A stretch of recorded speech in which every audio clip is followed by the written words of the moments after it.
Okay, welcome everybody. Today is June 16th, Tuesday, June 16th, and we are broadcasting on Facebook Live for the Windsor Unified School District regular school board meeting. As I've mentioned before, we do not see the live stream while we're watching our Zoom meeting. We do have many of us here that are on the Zoom screen. So if you do post a comment, we don't see that as trustees or as members of the Zoom, but you can put some comments there and they are being viewed by other people on our meeting, and we can get those relayed to us if you're interested. I personally do go back and look at the comments that are posted on Facebook later on, later tonight or tomorrow, just to kind of get a feel of what the community is thinking of what we're doing.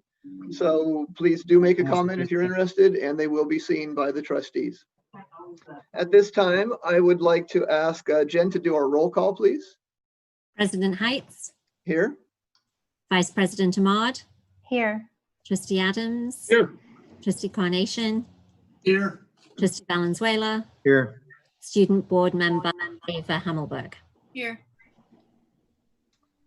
And welcome, Ava, to your first official meeting, being our student trustee. We are glad to have you tonight. Glad to be here. At this time, item 2.2 on our agenda is our traditional flag salute, and I'd like to ask Vice President Ahmad to please lead us. All right, so if you all could mute and I'll do the salute. That rhymed. Ready, begin. I pledge allegiance to the flag of the United States of America and to the republic for which it stands, one nation, under God, indivisible, with liberty and justice for all. Thank you. Thank you for that. We earlier had a closed session meeting with Dr. Kruger. Do we have anything to report out at this time, Dr. Kruger? Yes, I'd like to report out the appointment of our new Instructional and Information Technology Services Director. So we introduced this evening Brad Rigney.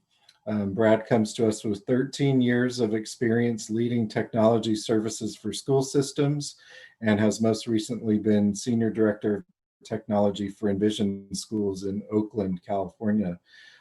He's very excited to come work here in Windsor, and the panels were very impressed with his qualifications and his energy. So we welcomed him a little bit earlier, but he will be starting in the next 3 weeks.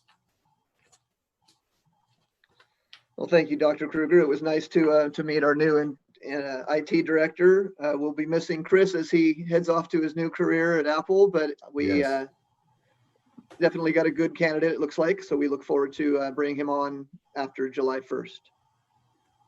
At this time, item 3.1, adjustments to the agenda. Do any of the trustees or Zoom members have a adjustment they need to make?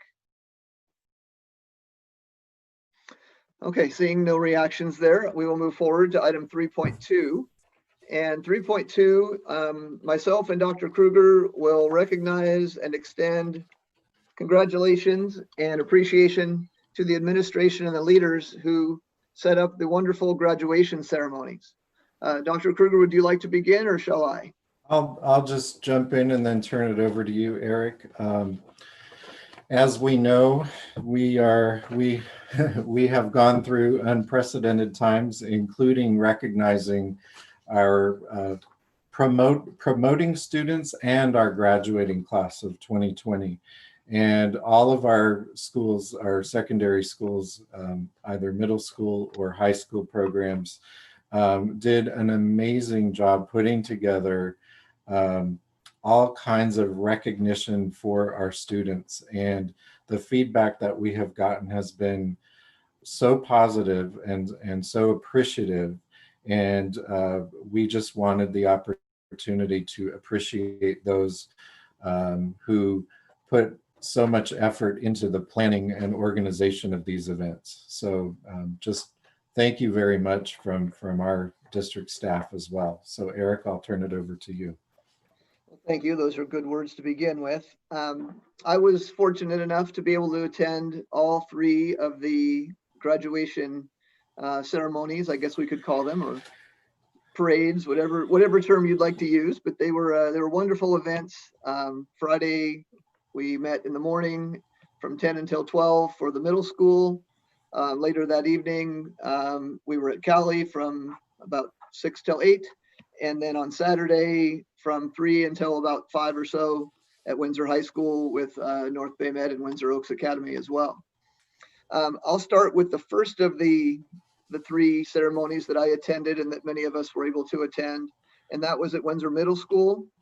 And I've got a list of names for all the people we'd like to thank. And if they're here, they can comment about how their work went. But the Windsor Middle School leadership was Maddie Cleaver and Veronica Gonzalez that did much of the work to set up that ceremony, to organize all of the students and families in their cars, to get documents prepared, and to coordinate with the police and the fire and the other groups that were involved. So thank you to Maddie Cleaver and Veronica Gonzalez.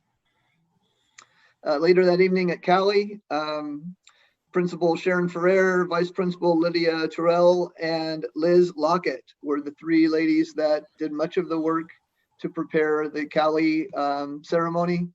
That happened in their student drop-off area in the parking area. And we had lots of staff and community, as did the middle school earlier, that were there waving and cheering and ringing bells and having the balloons and signs all put out. So again, thank you to Sharon, Lydia, and Liz from Cali for the hard work that you put in. The North Bay Med and Windsor Oaks Academy, they were very involved with Diana Rudisil, Heather Christensen, Greg Carroll, Christian Hernandez, and Yvette James. They did much of the work at the high school ceremony, preparing for the North Bay Met students and the Windsor Oaks Academy students. The North County Consortium had representatives from Stephen Tinelli and Jillian Hornbostel. They don't have as many students as some of the other groups, but it's still very important to recognize and honor those students that are from the North County Consortium here in Windsor. We're very proud of the work that those people did and how they helped our students be prepared for their future lives in our community. And then lastly, the high school, Windsor High School, a much larger ceremony and a much bigger presentation all around campus and the community. Took a lot of coordination and a lot of work. Interim Principal Amy Ziegler, Pete Sullivan, Vice Principal, Grace Curtin-Fiano, Vice Principal, and leadership teacher Amy Whiteley. They did lots of ideas and planning, the logistics and all the community contacts, all the organization and supervision of the staff during those times. Each student got a kind of a gift swag bag, a multimedia ceremony that was prepared with the speeches and the welcomings, and then also the drive-by when they took photos and had the ceremony later that was broadcast on Facebook Live, such as we are tonight. A few other people I'd like to make mention to, and then we can have some people share comments that were part of the ceremony. We had teacher John Brito and a parent volunteer, Chris Burton, part of the Booster Club, he made the 2020 sign that was out on the town green for most of the last few weeks. John Davis and Charlie Johnson from Windsor Parks and Rec. Windsor Police Chief Martinez and Sergeant Kidder were a big part of helping with the cruising route and provided patrol assistance. Windsor Fire Department, Cindy Foreman, and a couple other teachers and people at the high school, Davin Godwin and Barbara Morgan for graduation planning and awards and scholarships, and David for her leadership with the AVID team and preparing the giveaways during the cruise time. There, of course, are a lot of others that we could add to the list, but I'd like to open this up to other trustees or to other people that are on the Zoom if they would like to do an extra thank you or an extra recognition, or if any of the people I mentioned would like to give a little feedback on responses they've had from the community. So I'll open it up to others. I can't see everyone at this time. I'll have to change my screen setting, but if anybody has a comment they'd like to make, please unmute, and then we'll start from there. Yeah, I'll go first, Eric. Yeah, I didn't get a chance to go to the Cali or the Windsor Middle graduate promotions, but I hear they were done really well. So Great job to the staff at both schools. I did participate in the high school graduation.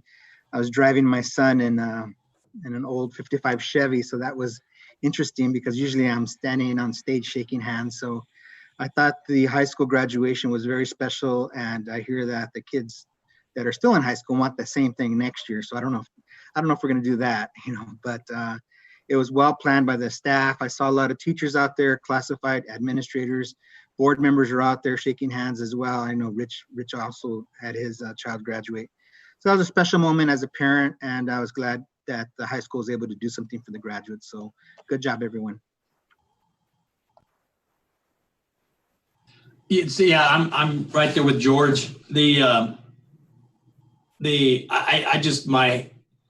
My admiration for people's creativity is amazing, because in some of those areas, that's just not my strong suit. And it was really great to see it all. My daughter loved it. And I've told some of the other people, but she loved it. And I've heard practically from everybody that I've heard anything about it all, like, that is the way to do it. All we have to do now next year is just in the circle, have a little stage. They can drive in, get out of the car, walk up, get their certificate, get a picture, their diploma, and get down, get back in the car, and then finish the parade around town. A lot of townspeople were saying, hey, this was great. We got to participate, but we didn't have to go and sit in that sun. We didn't have to park 5 miles away. I mean, it was amazing all the way around.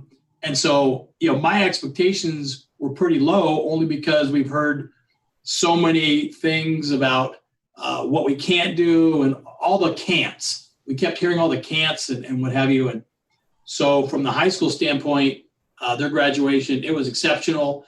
I enjoyed it. My wife's been driving Kaylee to school since she was a kindergartner. So I thought it was appropriate for her to drive her through the little graduation thing too. And that would be the two of their official send off. So I'm just personally very thankful to everybody that put in effort and time. So that way our kids were able to have a memorable graduation that was like no other in the past. And so I, as a parent, I'm just super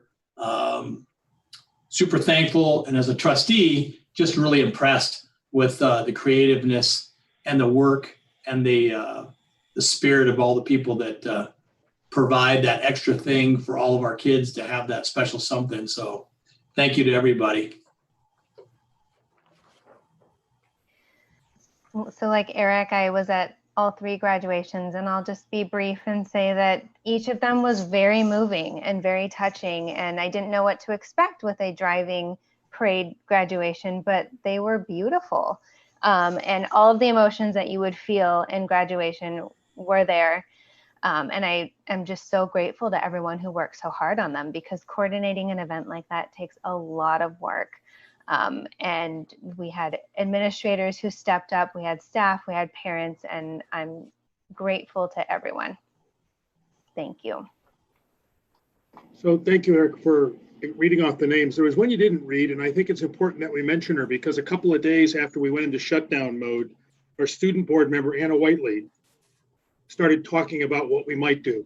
And we were, as Trustee Carnation said, sort of wringing our hands and what we can't do and what was going to happen with distance learning. And I think that creativity and incentive, both at our high school level leadership students, and as I understand it, students both at Cali and the middle school, was a huge part of getting this going.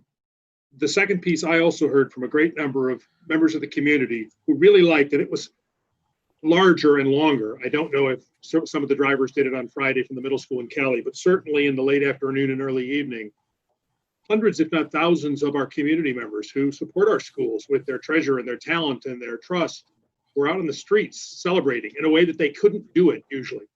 And I think that's something for us to think about. So well done all the way around. I would like to just say a really quick one too. I don't want too long, but what everybody has already said, as an employee of Windsor Unified School District and as a parent of a senior this year, I am just so proud of all of our colleagues who just pulled this together, from Cali to the middle school to the high school. It was all that this isn't going to be great and the can'ts and all of that. And they just put that aside and they made this so incredibly special for every single kid out there. And to see the community pull together, I think it was just what we needed to lift our spirits. And so I am just very, very proud of all of them. And I thank them for making my son's day very special, and my day too. Thanks. Okay, well, it's nice to recognize people when they're going above and beyond, and this was something much out of the ordinary for all the schools that were involved. You know, we've done traditional graduations for many years. We have a set format. We have it organized. It just kind of copy what happened the year before. And this year, none of that happened. And we had all new ideas and all new situations. And so for the leadership and for many others that were involved, we again want to say thank you, and we will remember this year forever because of things that you've gone above and beyond and done extra for our students and our staff. We'll remember it for many other reasons, but this is one of the positive reasons we'll remember it. So again, thank you to all of those people. Dr. Kruger, we have another piece of our celebrating success tonight before we move on, and I'd like you to lead us through that honor of recognizing a volunteer for our district. Yes, we do. And typically on an annual basis, we go through a process and identify a volunteer who has gone above and beyond expectations in their service to our schools, our students, our district. And on behalf of the board and staff, I am delighted to congratulate Terry Oden, who's at Cali. And I'm going to read something that Principal Ferrer submitted. Terry Oden has affectionately become known as Grandpa Terry on the Cali school site. The entire faculty knows, adores, and appreciates him, as do our students and parents. He has become an honorary faculty member of sorts, one who focuses on bettering the school for our students and making his presence a positive and impactful one. I cannot imagine coming to work every week without Terry's support, love of education, and willingness to give his heart and soul to all of our students and teachers. Currently, recently, he spearheaded our 7-Eleven committee for the school board, a job most people would shy away from, but Terry held the reins in a graceful fashion. Terry is an integral part of the PTA, currently their secretary, formerly the president, and ensures that he is an active member in the Cali community during every fundraising event, school-sponsored event, PTA meetings, board meetings, etc. He is well-versed in the legislative ongoings of our government and frequently helps explain assembly bills and processes so that our staff and community can actively participate in educational change statewide and system-wide. Terry has also sought out, applied for, and written a number of grants for Cali and spearheaded committees for Windsor Unified School District and Cali alike. So congratulations, Terry. It's an honor to recognize you this way. I see you muted and pictureless on my screen, but just wanted to say thank you for everything that you have done. Eric. Well, this isn't what I expected at all. I was puzzling out what I was going to have to speak in politic terms about when it came to the budget or trees. Somebody once told me to just say thank you, so thank you. But really, there's so many people that commit so much time and effort.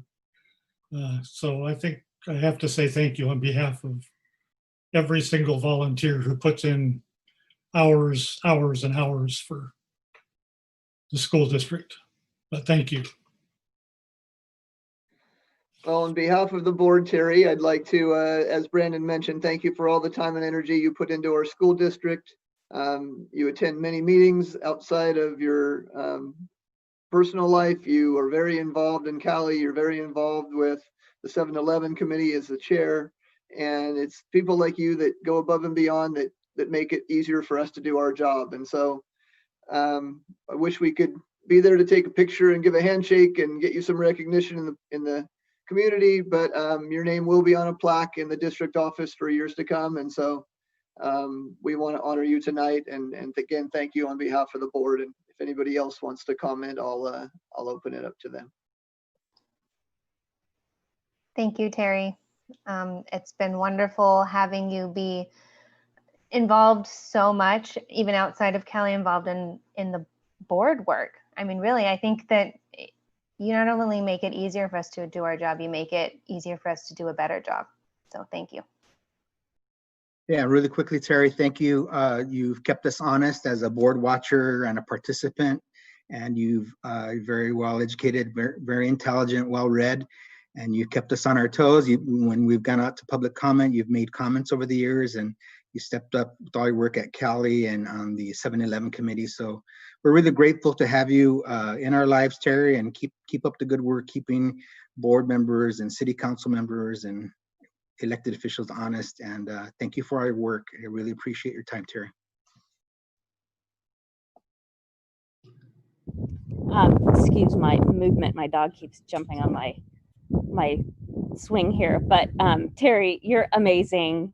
Absolutely amazing. And I realized after Dr. Kruger was reading that back, I omitted the huge love of reading and libraries and books that Terry is passionate about, always finding ways for us to fund the needed books that our classrooms need and helping us fund our library. And you're just one of a kind, Terry. And I cannot thank you enough. And I feel wholeheartedly privileged to work alongside you, and I feel like you make Cali a better place. So thank you from the bottom of my heart. Ditto, and thank you. I'm following your lead. Well, it was nice to recognize a lot of the hard work and going above and beyond that many of our administrators and staff and volunteers are doing at this time. But we do have to move on to our meeting. So I'm going to close out the discussion there. And again, thank you for those that sent comments in and gave information about the helpers. It's well received and appreciated by all of us. At this time, item 3.3 is public comment. We did receive some public comments. The board has been sent these. I'm not going to read through all of them tonight because many of them pertain to items that will be spoken about later. But I will make mention to the highlight that more or less a synopsis of who sent them and what their topic was. We received notice from Sonia Matthias discussing the budget and wanting to wait until next year to make any major decisions, especially not knowing what the governor is hoping to do. We also received a public comment from Susan Henneberg regarding the budget and mostly focused on inequality with different student groups in our district and wanting to make sure that we are very mindful of the different populations we have and the groups that are not served equally. Another issue is opening for the future, what the August and September may look like. So we received a public comment from one of our teachers named Robin Parrish. She asked about what the hybrid model may be and what the possibility is for childcare. She will be working different days potentially, and she has young children at home, and we'll have to manage that as well as many of our parents will have to do. So that's a discussion that we're working on and hearing a lot about. Two other comments, one from Amy Whiteley, one of the teachers at the high school, and she has some students in the district as well. And she wants to make sure that the surveys that have been going out about next year, she would like to include something for the Windsor High School population, the students and parents, to have a survey that would include information about potential bell schedules, whether it's an A day, B day, whether it's a traditional 6 or 7 period day, how we're going to manage reopening in the fall with the virus situation. And again, we're still not sure how that's going to work out, but a survey for high school parents has been requested by her, And so maybe high school leadership can work on that with the help from the district. Maybe Lisa or someone could address that. And the last public comment is from a student named Daphne Cruz, who's a part of the Committee for Change. And she had seen information about us doing some renovation of the high school, putting in some turf areas and some trees and some sitting areas out near the multi-purpose room and the cafeteria room. And she would like to include that maybe we could have gardens in that area, such as have been happening at Cowley and Windsor Middle School and some of the elementary sites as well. So maybe she could work with the high school administration or with somebody from the district office that could lead through facilities, and we could have a discussion about adding some garden space in there, raised beds or something potentially. So those are the public comments that were received today. The trustees have received them, or they'll be shared with them, and we can have further discussion on some of these items later tonight. Item 3.4 are staff association reports. I see on our Zoom meeting, Brad Freeland is here representing CSEA, and Pete Stefaniscos with WDEA, or Teachers Union. Pete, would you like to start since you're unmuted already? Sure. Not much to report. You know, we're still waiting on the state budget. It's kind of a placeholder thing right now. And so we'll be sending out an update to members toward the end of this week after a negotiation session again tomorrow. But, you know, I've been in conversation with Lisa Saxon about what school might look like in the fall. And we're starting to put together a coalition of teachers and people who are interested in being part of that process.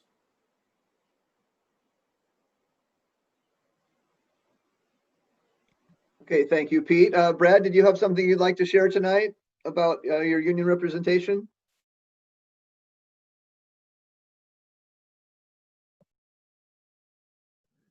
Did I get you? I got my speaker on, I think. Okay. Yeah, I have been answering phone calls and emails. I am actually on vacation in Carlsbad, California with my wife. It was a beautiful day down here. We got to go down to the beach and the pier, but there's not a lot to report at this time. I do have a few emails to respond to. I've been very good about not checking my email since I am on vacation.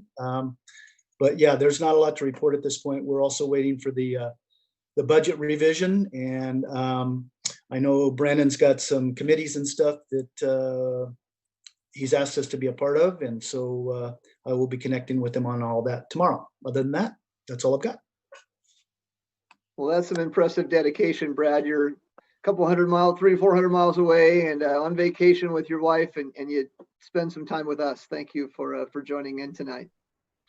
All right, so our next item is item 3.5, the superintendent report. Dr. Kruger, can you share some insight with us, please? Well, I actually don't have anything to report because I think the majority of it is coming further in the agenda.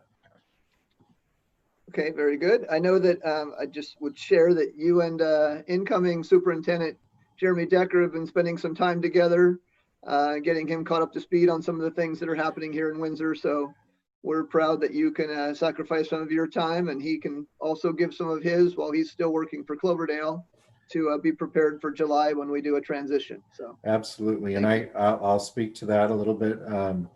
Yes, we've been spending chunks of time together. We have a Google shared folder that we use so that we have immediate reference for things that are going on. So my goal is to leave no beat skipped. So, but we're working well together, and he's gearing up to come on board for July 1st. So it's going well. Okay, thank you, Dr. Kruger. Item 3.6 are approval of minutes from the following meetings: April 1st, April 7th, April 21st, and May 5th. Many of the meetings when we started working on Zoom and weren't able to sit together and have the discussions are now being caught up on with our minutes. So I would entertain a motion to approve item 3.6. Also move. Thank you, Trustee Adams. And a second motion? I'll second it. Oh, go ahead. Okay, well, we'll give that one to trustee Valenzuela. All those in, were there any amendments or any discussions on any of those items? They look good to me, but I didn't want to speak for everyone, so. Okay, seeing no responses, I will ask for a vote. All those in favor of approving the minutes of April 1st, April 7th, April 21st, and May 5th, please say aye. Aye. Aye. Any opposed? Okay, so we passed item 3.650. The next section of our agenda is the consent action item section, and I'm going to ask Vice President Ahmad to lead us through those 6 or 7 items, please. Thank you, President Heights. So as he said, we have item 4, consent action items. I will move to approve the following consent action items. We have item 4.2, Cali Comecca Language Academy Latin Film Studies course proposal. This is our second reading. Item 4.3, Windsor Unified School District updated acceptable use policy for students. Item 4.4, consideration of approval of change order number 4 for A.E. Nelson Construction 2019 district-wide roof repairs and replacement project. Item 4.5, consideration of approval of purchase of play structure materials from Ross Recreation Equipment for the new play structure at Brooks Elementary School. Item 4.6, Migrant Education District Service Agreement. Item 4.7, consideration of approval of personnel assignment order 2020 number 18. Item 4.8, board approval of contracts batch 061620. And item 4.9, consideration of approval of village charter school charter renewal agreement. I will ask for a second and then I'll open it up for discussion. So do I have a second? I'll second for discussion. All right, and then any discussion? Yeah, I'd like to chat about the Windsor Unified School District, the technology draft that we have in here. And I don't know if this is something that we want to talk about now per se, or maybe we want to pull this off and because there's some things in here that I have questions about. That I'm not sure if it was written the way I read it or not. Some of the things, mostly they have to do with the privacy aspect, or what I would assume is privacy. But this document, this draft, kind of seems to take well, I would have expected some privacy, but when I read this is basically letting me know there is no privacy to our phones, computers, anything of that nature, if we use them on the schools. On the school's district's property, basically. So if I'm at the school and I'm on my Wi-Fi and I'm on my phone and I use the school's Wi-Fi to do anything on my phone, the way I read this, it makes it sound like my phone now is able to be looked at, checked out, whatever, or my computer or anything, for just because I used the school's Wi-Fi and whatever. I don't, I kind of have that libertarian streak where I kind of don't necessarily agree with that. It doesn't really differentiate for me, this doesn't differentiate well enough between parents who come on the property and use the Wi-Fi, or teachers, or students. I mean, it's directed obviously at students, but the way I even read it, so let's say a student brings his phone to school, and if he uses his phone at all for any sort of an assignment in class or looking something up, it seems like that single act now opens him up to where him, her, whoever, then now that phone and everything on it is now and that information is now the property of the district, and the district can come by and say, hey, we want your phone, we want to look at your phone, we want to check out your phone, and we have the right now to do that. So I can And so, Rich, and hopefully clear some things up. So the Lisa, sorry, I'm here. The basic premise of the AUP, the updated version, is to specifically include some items around third-party agreements and applications that we didn't have in our former use policy, and it specifically names them and spells them out. The rest of it is pretty standard. This one is specifically intended for students. And yes, when you're on our devices and on our network, there is a lot of privacy that is given up. However, I can tell you that on the EdCode discipline side of things, there is a scope and a nexus within that we have to stay within. So for example, if there was a student who had questionable material or was trying to access certain things that they shouldn't have been, we would have the ability to check for that specifically, but we would not then have just free reign to go through all of their text messages, their photos, their contacts. We wouldn't have that broad of a scope. There has to be a clear nexus to which part of the phone or device we're actually looking in, based on what we picked up through IT or what was reported to us by a teacher or perhaps another student. So in the section, and thank you for that so far, in the section where it says personally owned devices, it talks about if a student uses a personally owned device to access district technology, which not even their technology, just using the Wi-Fi, the student shall abide by all applicable board policies, administrative regulations, and this UAP.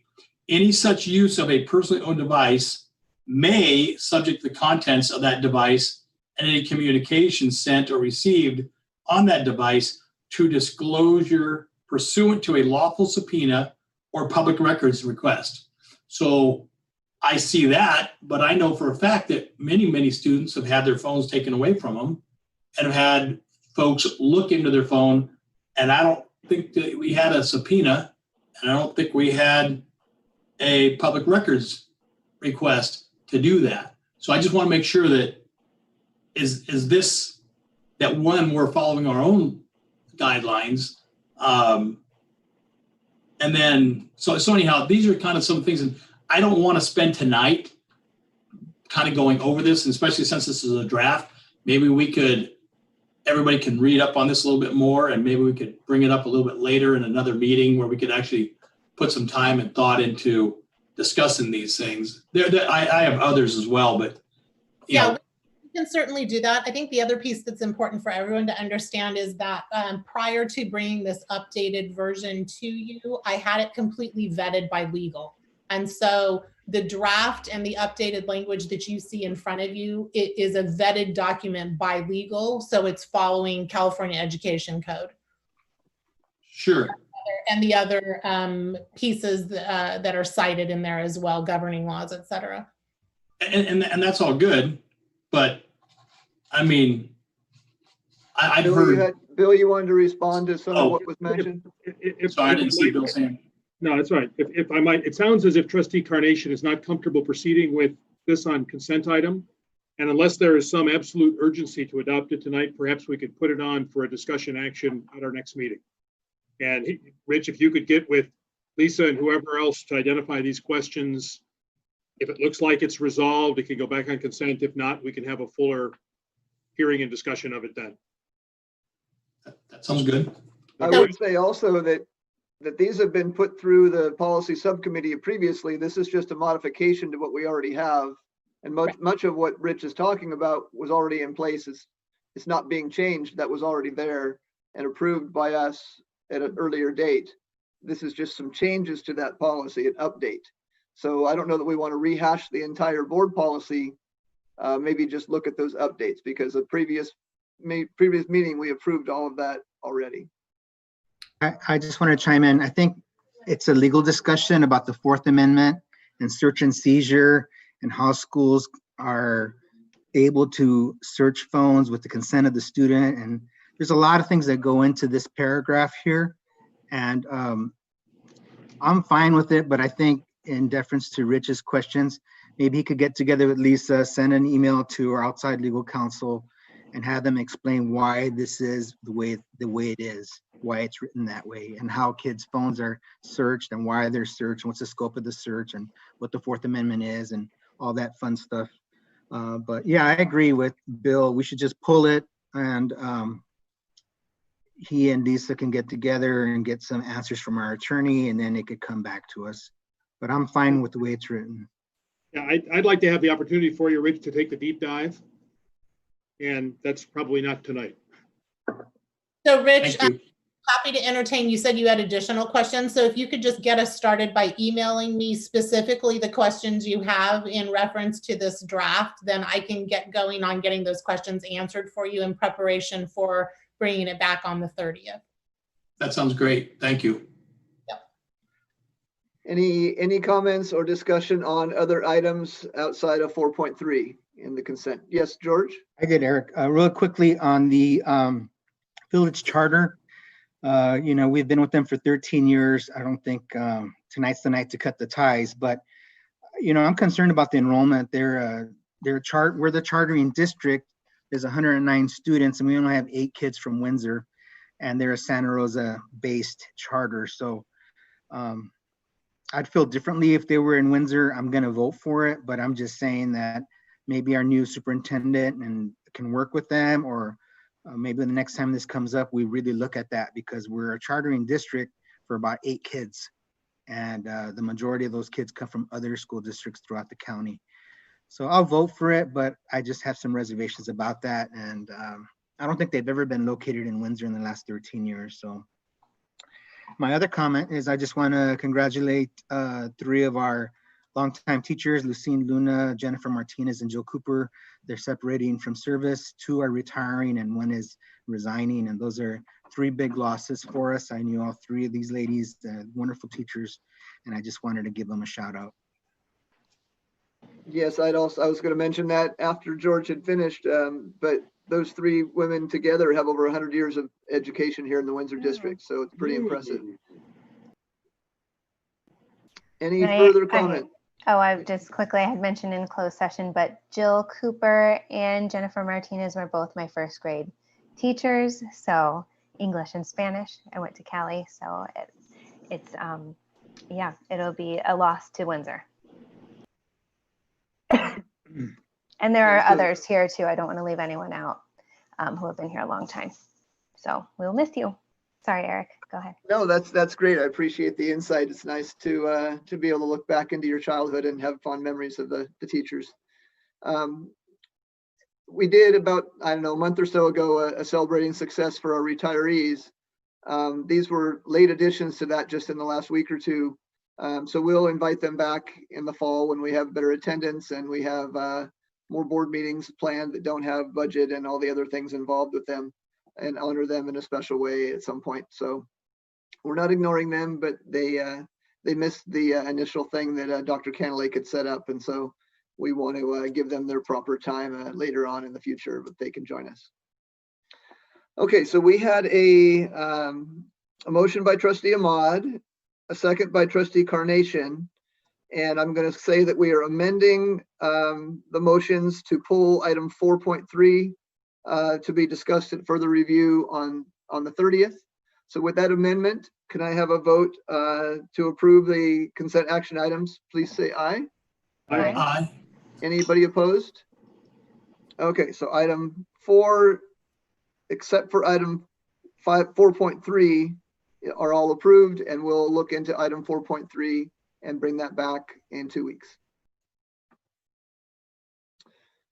Okay, the report and discussion section, item 5.1, Windsor High School new course proposals for next generation science standards biology, pre-AP biology, chemistry, and physics. Director Saxon, will you introduce this for us, please? Yes, gladly. So the Windsor High School Science Department has been hard at work for what feels like forever, getting prepared to bring next generation course approvals your way. Representing the department and school this evening, we have Christina Sashin, who is the science department rep for Windsor High School.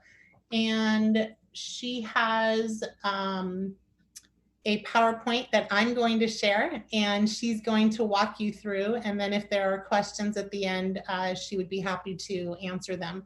So Jen, I just want to make sure that you've made it possible for me to screen share. You should be able to. Brandon was able to in closed session. Okay, perfect. So let's give it a try here.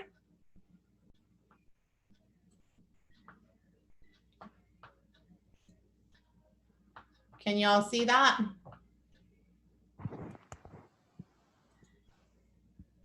Yes. Yes. Okay, great. All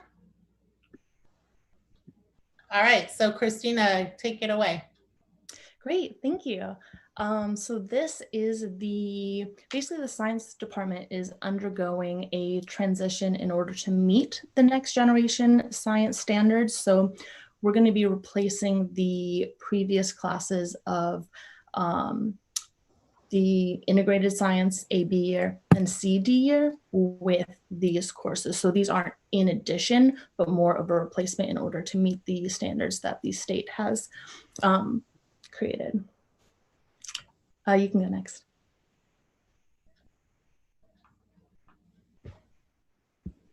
So for biology, these are basically, for each slide, I have an overview of the units that are being covered, and it's much larger, like if you want to unpack each of those units, but those are kind of just the overview of the NGSS biology course. So you want to move on to the next one? Sure, yes. Then we have pre-AP biology. So this would be for, instead of having honors, we would have the freshmen take AP biology. And these have the more 4 units. And then there is also earth science, because we want to have all standards, all students, to make sure that all students are getting all of the science standards. So the earth science standards are being woven into these courses as well. You can go to the next slide. So then we have NGSS Chemistry, which mostly the chemistry and physics are very similar to what it is before, but they're aligned with the NGSS standards.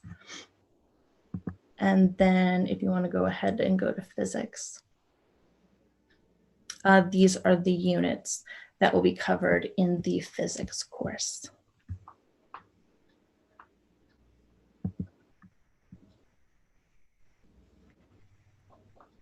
Okay, so based on that information, thank you, Christina.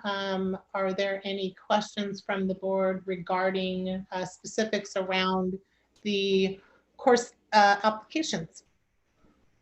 Just a quick question, Lisa. That was a great PowerPoint.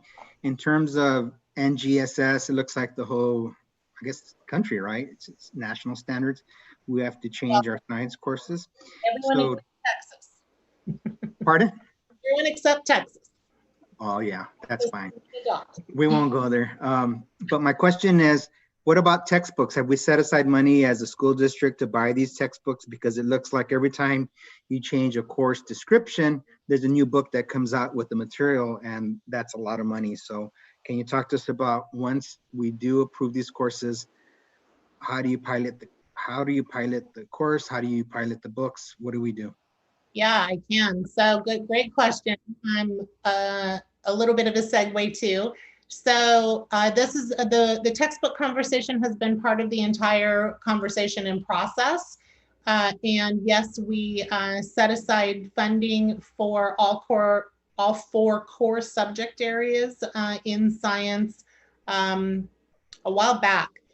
before we even started knocking on the door of language arts and mathematics. So science and social studies have been waiting, and science has stepped up and had their turn. So the good news is that chemistry and physics have piloted a book and have recommended a book, and I'm currently negotiating that contract with that publisher. And so far, it's going well. I was able to negotiate a pretty substantial discount to obtain not only hard copies for every student, but an online copy, not knowing where we're headed into phase 3, perhaps to start the 2021 school year. And for some reason, most publishers offer for every hard copy, you get an automatic digital copy for a student. This one wasn't that way. And so I had to do some different negotiating, but so far they've been working with me. So that's been good news. And then AP Bio comes with its own AP set of materials that will be part of the site expense with their specially funded lottery dollars.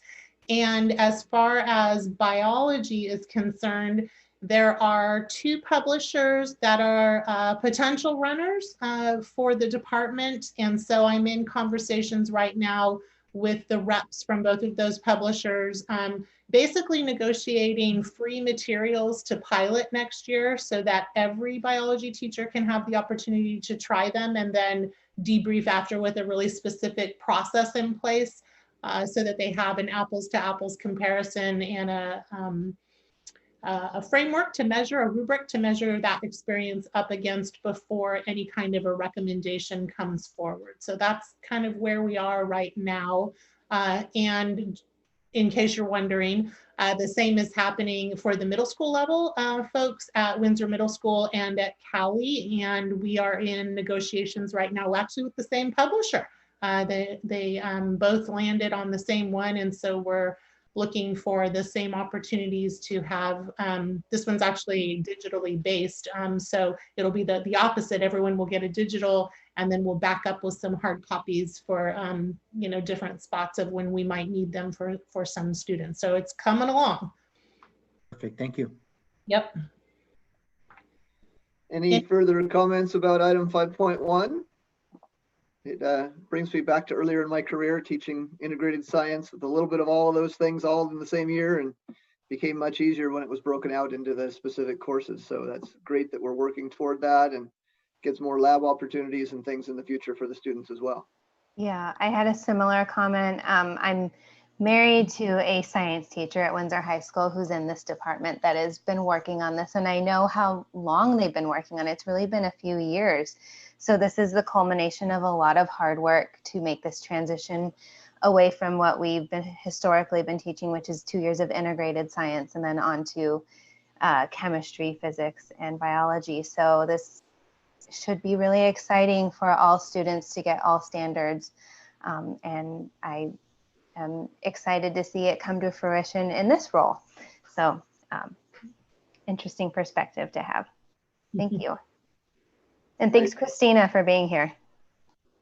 Yes, and I also see that Lisa Hadley Hill's here. I don't know if she had a comment about this as well. You teach in that department?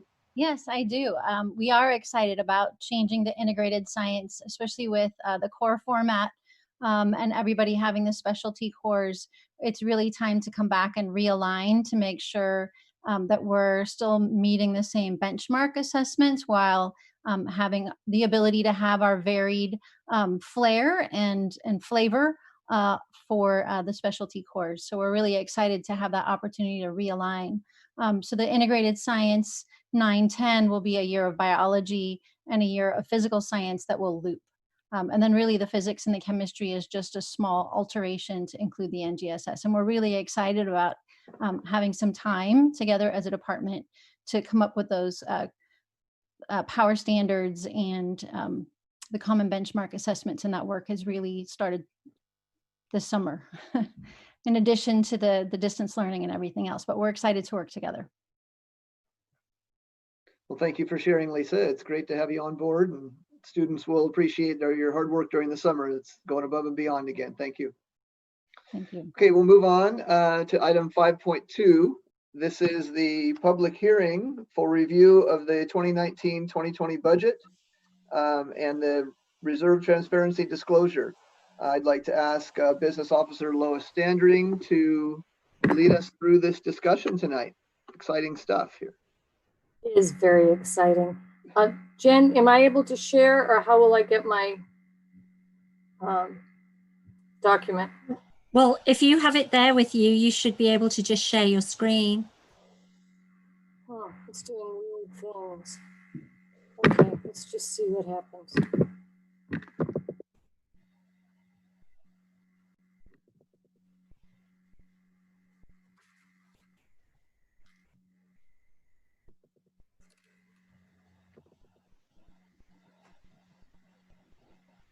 Lois, it is actually in the agenda, so. Okay, I'm getting it just about there.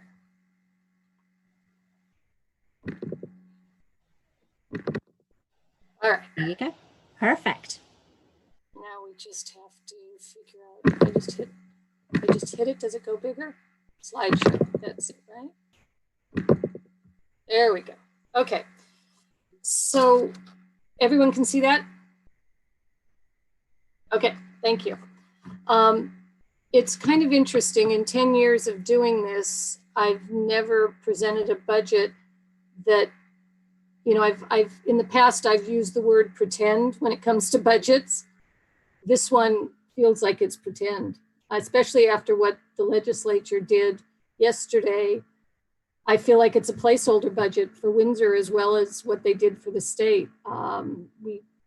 It has been created with the best knowledge that we had, which I talked about in all of our workshops, but it's pretty clear that it's going to change. So we'll go through this.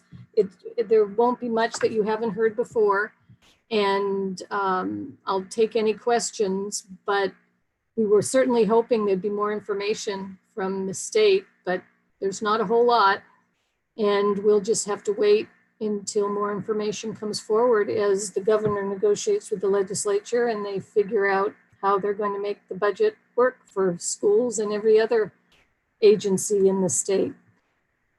So this was created, I just put here some of the highlights. We are assuming the 10% reduction that's been discussed before. We have continued increases in PERS and health benefits.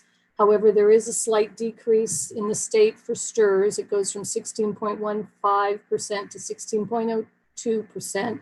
And that's some significant dollars for us, at least 100,000, approaching 200,000 overall. So we pay a lot to STRS, so that is helpful.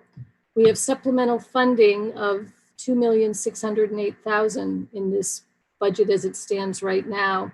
So that is money that we need to put towards services for our free and reduced, our English learners, and our foster kids.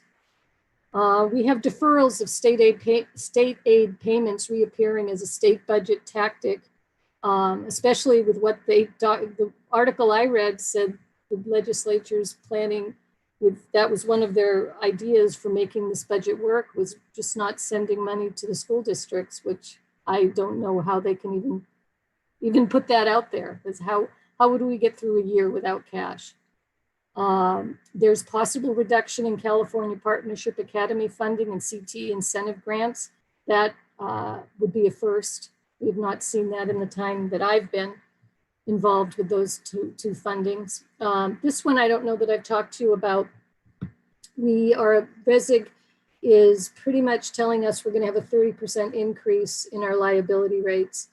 Wildfires have just turned the insurance industry upside down, and more carriers are falling out of the market. So they've had to do a lot to pull together different pieces, and it looks like there'll be at least a 30% increase for us. That will be taking our annual costs up to about $600,000 a year for our property and liability insurance. And we also are going to see some dollars have to go out. AB 218 is the law that was passed that increases the statute of limitations for claims of sexual abuse. And those claims are starting to come in, and the insurance companies for past years that are now opened up from this new statute of limitations is going back and charging customers for those cases. Right now, it looks like we'll be paying about $16,000 per year for the next 3 years. But as time goes on, more and more claims could come in. So there's no telling what that could grow to. We have a decrease of 6 teaching positions across the district, reflecting the decreasing enrollment and staffing. That will be more solidified as time goes on and we see what our enrollment in the fall really is. And on the other side of that, we increased special ed by, I'm not going to remember the number. I think it was 1.7, 2.3, something like that. But today we were talking and it sounds like take one FTE away from that special ed, we're able to combine and collapse one more position in special ed. And then, as I mentioned, when I first started, June 15th has passed with no further clarification of the budget. So we'll just have to be patient on that. Lois, could I jump in a second? Of course. Sorry to interrupt your PowerPoint here. So a couple things I just want to make clarity for the viewers and the people that are in the meeting. These were the governor's May revisions, but then yesterday, the state assembly voted to not follow these and is hoping that the governor will go the direction they're asking him to. We may meet in the middle somewhere. We really don't know. It happens in the next 12 days, from what I understand. And the other piece, the decrease of 6 teaching positions does not mean that we're cutting jobs. It means that those will be absorbed by retirees and such, correct? Well, we're not laying anyone off, but right. Jobs are disappearing because we don't need them anymore because we have fewer students. But those positions, we have enough people retiring or resigning that we don't have to lay anyone off. Thank you. And I'll just add there that the one multiple subject teacher that we did lay off earlier in March has been able to return to an opening. So that was a good thing. Good already. Okay, what we always like to look at with our budget is our multi-year projection. These are, what I've done is, this is the unrestricted. That is the budget we've been discussing in our budget workshops. So with the numbers that were in my packet that you got with the SACS report, the state budget report, you can see that revenues on the top line go down over time, and that's basically because of declining enrollment that we're assuming. That the other pieces that go into the funding are pretty much the same. So those decreases you see are reflective, and a little bit with the COLAs that are predicted for future years. Expenses jump up and down. Part of that is STIRS and PERS rates. There's big jumps to STIRS and PERS in the 3rd year out. So that's what took that up a jump. So we have big deficiencies in that 3rd line, 4 million, 4 million, 6 million differences between revenues and expenditures. We're starting off with a predicted beginning fund balance in 2021 of 8.3 million. That number will change after the books are closed. Most likely it will increase somewhat. And I want to reiterate here how important it is at this point that we have this much money in the fund balance.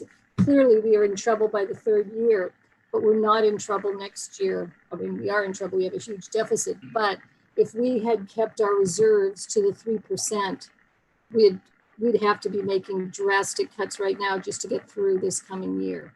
So I want to keep reiterating how important it is to have adequate reserves for when bad times hit. So Lois, it looks like our expenses are what they are, regardless of what the governor does, correct? Well, we have control over what they might be in some respect, but it's not. Or maybe that's a better way to. Maybe that might be a better way to say it. But yeah, we're kind of the driver of what our expenses are. Yes. But our revenue, like this coming year, it's $28 million on that line. is there something the governor could do that might make that number bigger or not? So do we expect that number to change, possibly more positive? It could very well could, yes. That it is driven by state revenues, but the state revenues are driven by how they structure the budget. So it's what he allocates to education. So Gotcha. yes, that could change. If, for instance, what the legislature's been talking about is they put their budget out is federal stimulus money. So if the federal stimulus money came in, then that, you know, we'd all get some nice, lovely pot of money that would change that number. Gotcha. So, but is our revenue, so I guess what I'm trying to figure out, is our revenue number lower because we have less students coming in to our district, not coming into our district, but in our district? Or is that number coming down because they're going to pay us less money per student, or a combination of both? It's both.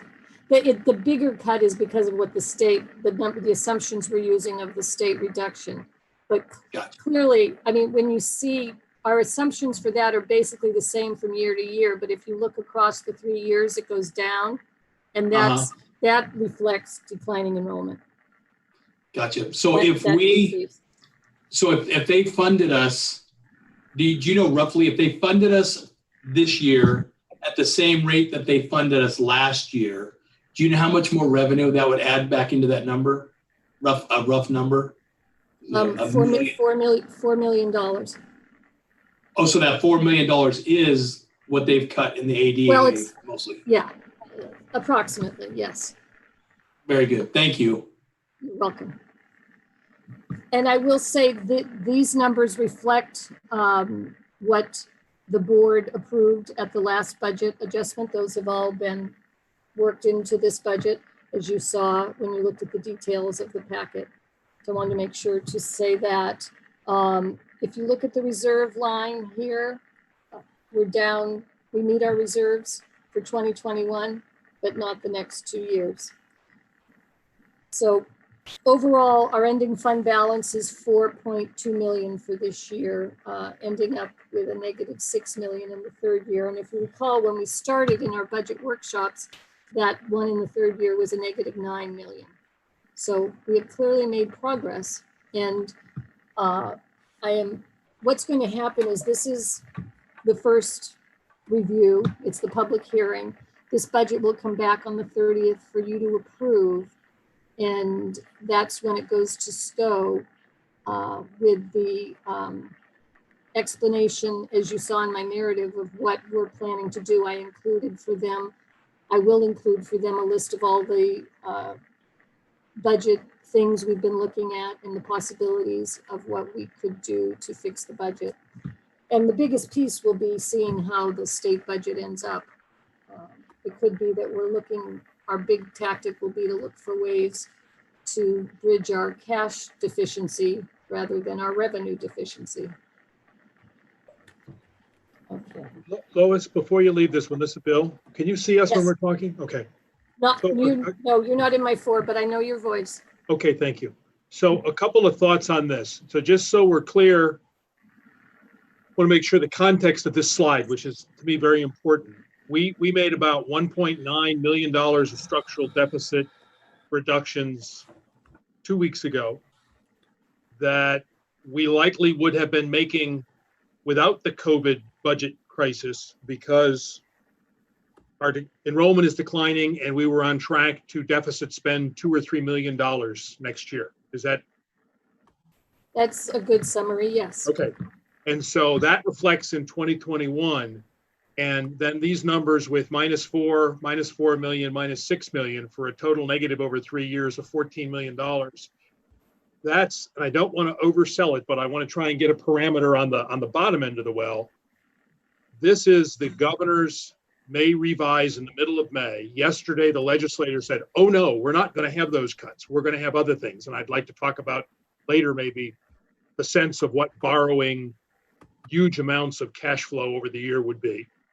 But I look at this and see if there is no relief in any way, shape, or form, which there is going to be some probably, this is what we're looking at in the worst case, even with the cuts we made 2 weeks ago. Okay, Yes, that and, is. and all until true. we hear different in the next 10 or 12 days, we've had a proposal by the legislature, but those negatives in the excess or deficiency is where we want to look to see if the revenue goes up some, and then we're going to still have likely some deficiencies that we have to address, but we don't know what these are, but they likely aren't going to get worse than this because these are really bad. Yes, that is, Okay. Is that accurate? I just want to, when we look at this screen, this is, not like it. I appreciate that you prepared it because it's sort of the bottom floor of the elevator. And from Yes, this that is screen, correct. we go nowhere but up. That is correct. We got to even climb through 3 or 4 of that $14 million in shortfall. That's just dozens of positions that we're not talking about tonight, but okay. I just want to make sure I understood this, and I appreciate how you captured that. Because it's the starting point, but it's where we are, even though there were some proposals for change yesterday. Yeah, okay, thank you. Lois, really quickly, and I appreciate those comments as well. Hopefully this is put on the website after we're done, that way the public can see the PowerPoint. So had the reserves declined dramatically in 2021 and 2022, those separate school years. So are we going to be qualified or negative? Because if you could explain that, that'd be great. And my other point is, as Bill mentioned, had we not made the 1.9 million in cuts, we probably would not have a reserve for next year. So if you could explain qualified versus negative and what we're filing as, even though we're not approving tonight. Well, and the truth, which I was reminded of after one of our budget workshops, is at budget time, they don't say qualified or negative. That's just with first interim and second interim. Oh, okay. So That's they in either December. approve our budget or they don't. I think there's a conditional, there's probably a conditional approval, which is probably what this will be. They'll conditionally approve it with the idea that by first interim, we will file a positive report. So the positive means, which is what we're striving for, is that we'll be able to meet our reserve requirements in all 3 years, which our reserve requirements are 3% of our total expenditures, which is about $1.5 million. So that first year, 2021, we have 2.4 million. So we meet our 3%. Clearly, when you go straight across in that reserve line, we don't get anywhere near meeting it in the second 2 years. So our work will be either to increase reserves or decrease expenditures in those 2 years out by first interim to be able to file a positive where all 3 years have the reserve requirement met. The difference between qualified and negative is qualified is if your third year out is doesn't have reserves, but the second year does. Negative is when you're not going to be able to meet any of your expenses, and it doesn't look like you're going to ever get there. That's when they send the budget people in to help you. So we're hoping we don't get to that point. But does negative mean 2 out of the 3 years, or is it 3 out of the 3 years, or is it? I know there's a rule for qualified. I believe it's 2, but I've never been involved with one, so I don't know for sure. Yeah, you don't want that on your resume. Okay, thank you, Lois. I appreciate it. Hey, Lois, and when we get to next steps, if you could make sure, and we're not there, I don't think, to talk us through the 45-day revise, but also the first interim, when we keep saying that, that's December, right? December. Correct. 1st, or December 15th, right. Okay, so we usually hear it in we consider and approve that first interim budget, usually our second board meeting in December before the holiday break. Okay, just wanted to get that context out there for everybody who's listening. Okay, that's good. Thank you. Yeah. All right, so I also put together, just to give the true picture, what the MYP for only restricted is. Restricted are monies that have a particular purpose, and you generally, with a couple of big exceptions, spend only what you get in. The big exceptions there are special education and our routine and restricted maintenance. And those routine and restricted maintenance has no revenue flow. So we are just required at this point to put 3% of our total expenditures towards our routine and restricted maintenance budget. So again, it's that about $1.5 million we have to transfer from the general fund to the restricted resource for routine and restricted maintenance. And then special education, as we've talked about so many times before, requires a contribution because it is such an underfunded program. The costs, I think this budget, it was right around $6 million that we needed to contribute from general fund to the special ed. Otherwise, our restricted resources are things like federal Title I, Title II, Title III, some special state grants that you spend what you get. You can't, by definition, you can't overspend. So there's no reserve requirements with restricted monies. It's just money that's part of the budget, but it's good to pull it out because it really doesn't play a part in the idea of deficits and negative budgets and those kinds of things. Any questions about that? Okay, and then just to pull it all together, this is what it looks like when you combine the two. And I don't really have any particular points about this. I just wanted to make sure we brought it all together. One of the things that a few years back, there's a new law that says districts, when they have more than 3% in their projected budget, they need to describe in a public meeting why they have, how much more they have in their reserves and why they're there. So this slide is an explanation of that. It shows that our fund balance at the end, both restricted and unrestricted, in the general fund is $5,470,000. And then by definition, what we have in Fund 17 is considered part of reserves. That is a fund where the board in Windsor has historically put one-time revenues when possible to collect a balance to help pay for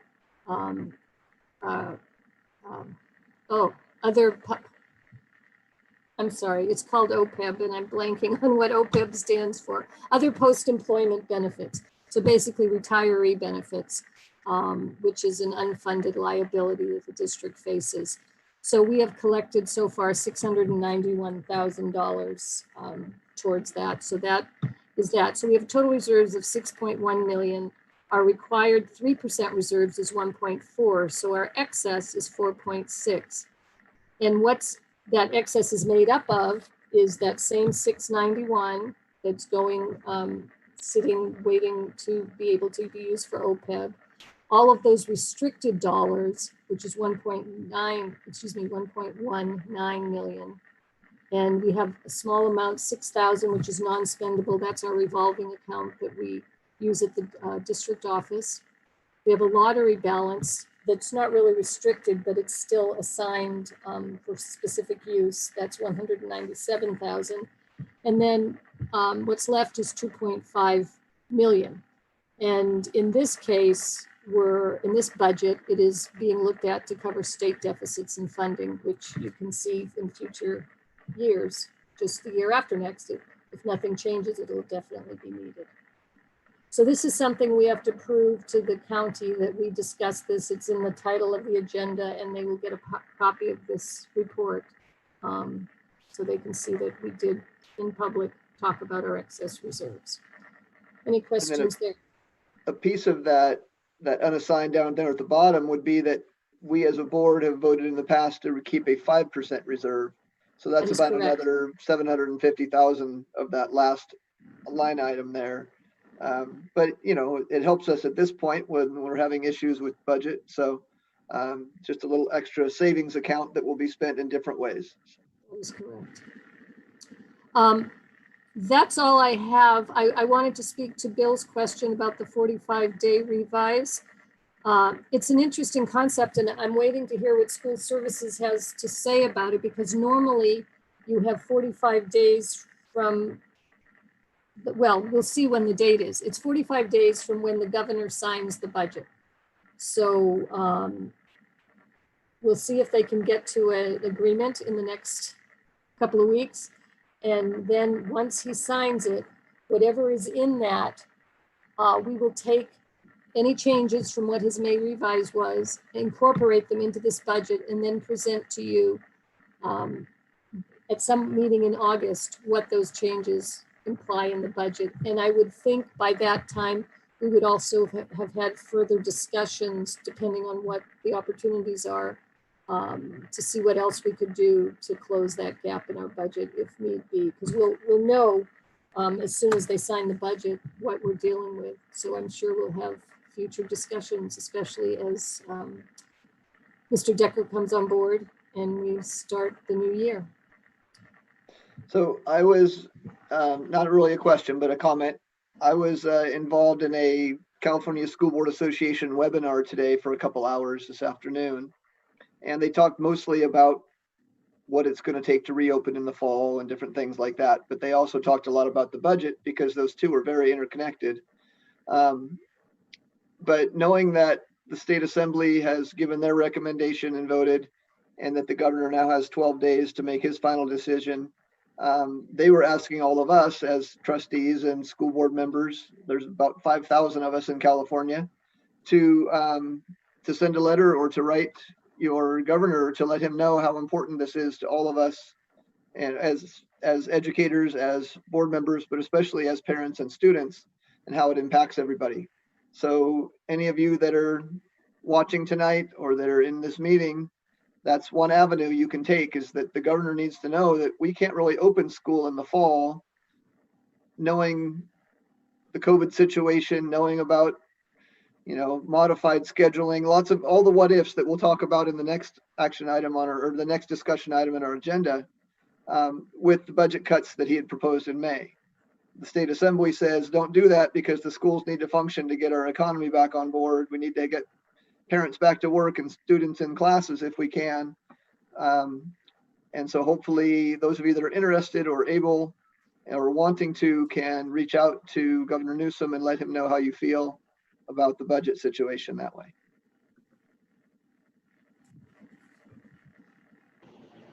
Anything else?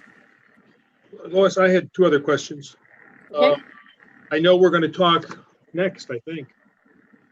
Yeah, about shelter in place. We had a estimate just to have a placeholder in there. And I don't think it was made up, but it was for initial placeholder in the budget of $750,000 of additional costs.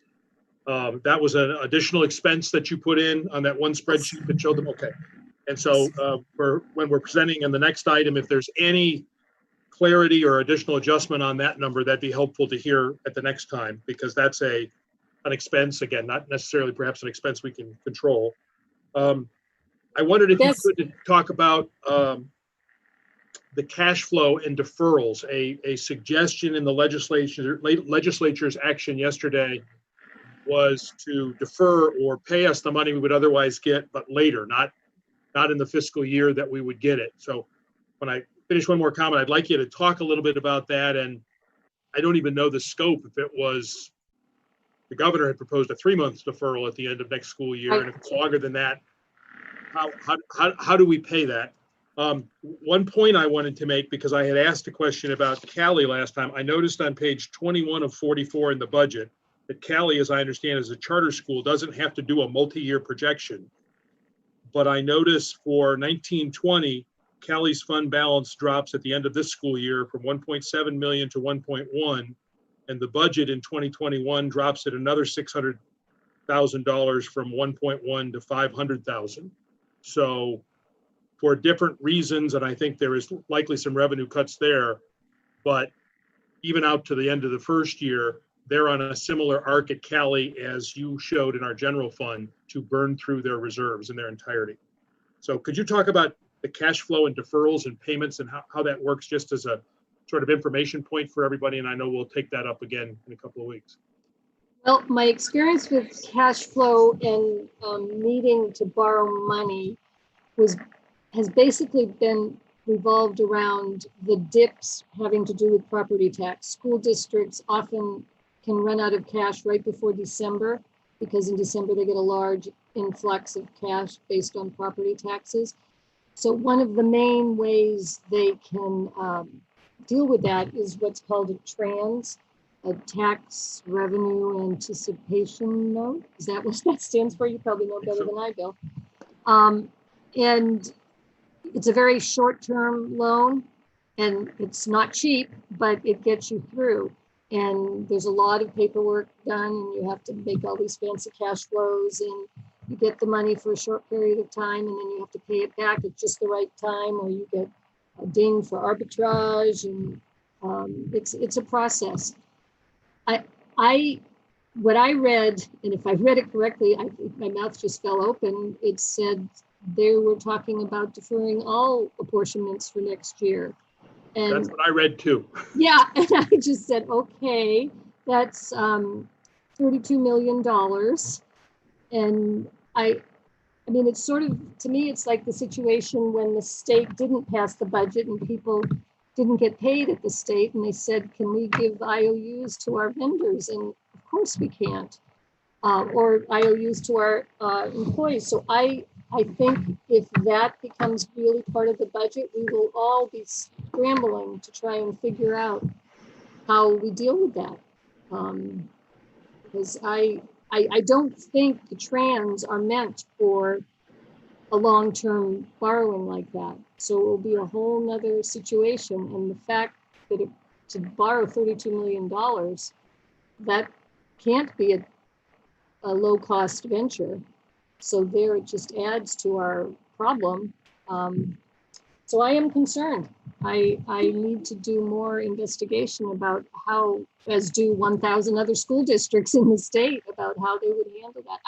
I truly can't believe that was how they would end up doing it.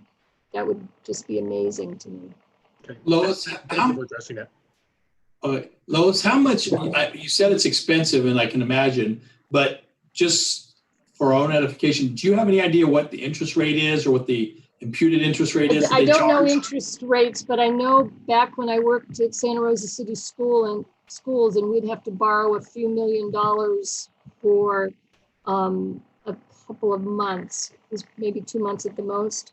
It was $50,000 to $100,000 is what the hit to the budget was for that short-term borrowing.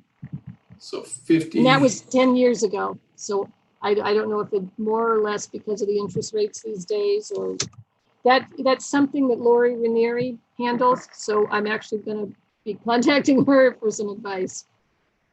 And now, if we borrow it from our own bond fund, do we have to pay our bond fund interest on that money? That's a really good question. We've borrowed when we've been negative at the end of the year before, but it's very short term. And we've Kind not of like had when to worry people borrow about- their own, like when they borrow their own money from their IRA or their retirement program.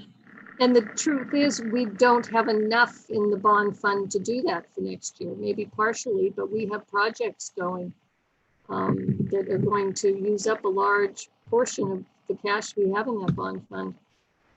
So it wouldn't fill the whole hole.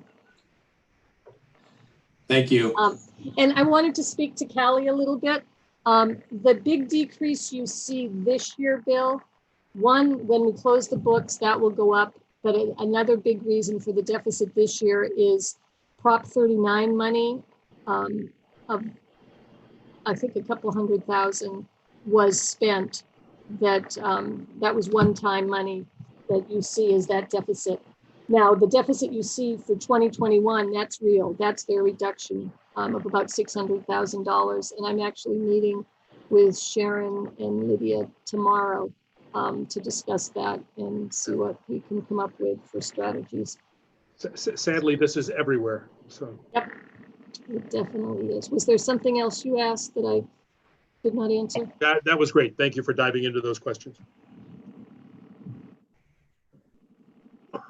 Any further questions for Lois about tonight's budget hearing?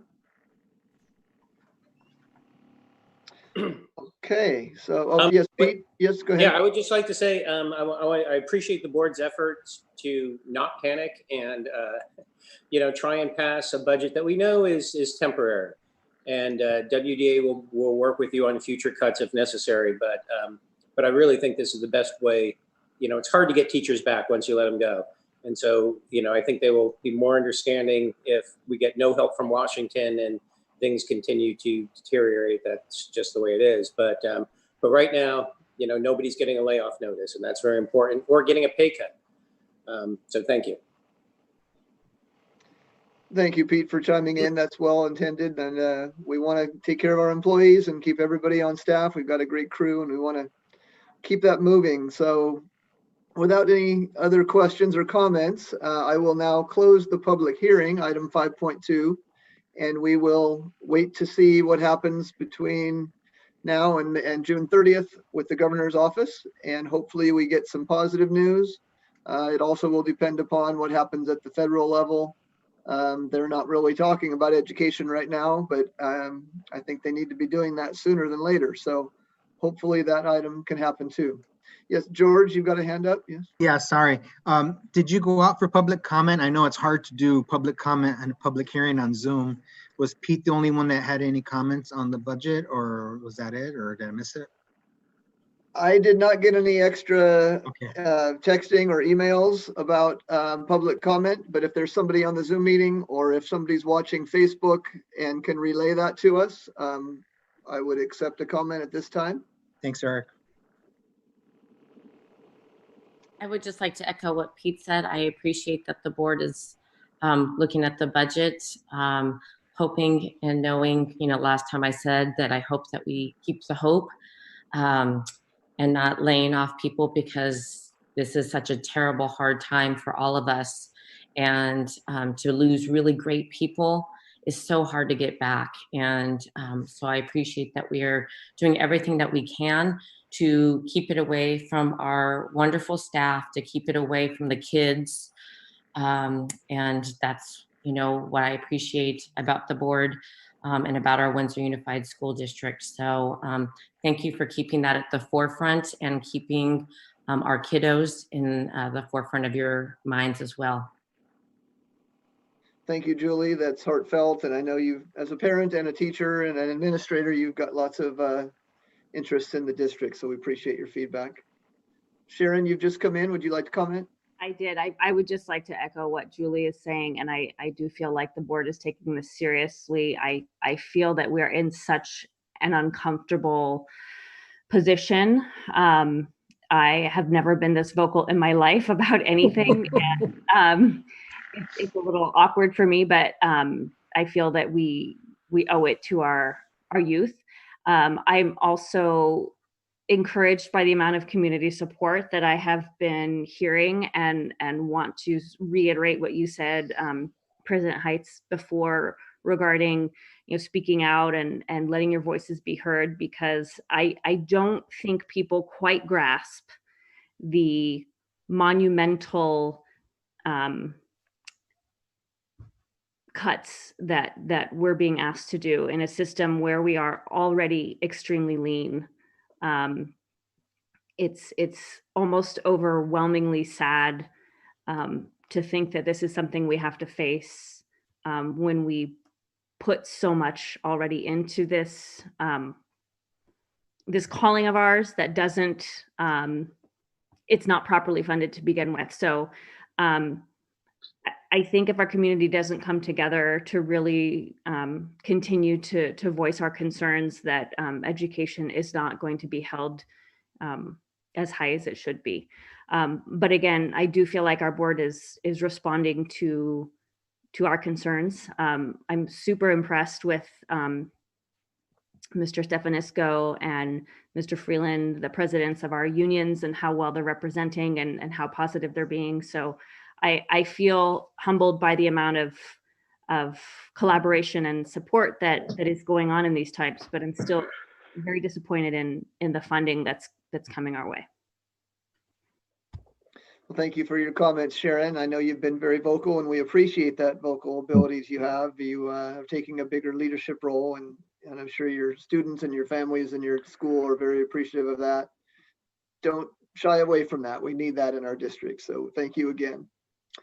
Okay, so I received a note that we do not have any comments that have come in, as Trustee Valenzuela was asking. So we appreciate everybody watching and listening. Again, this is a a budget that we're proposing. It goes to the state, or goes to the county. And then we will again on the 30th have the final hearing. This was just the discussion and the public hearing for it. We'll have a final vote on the 30th.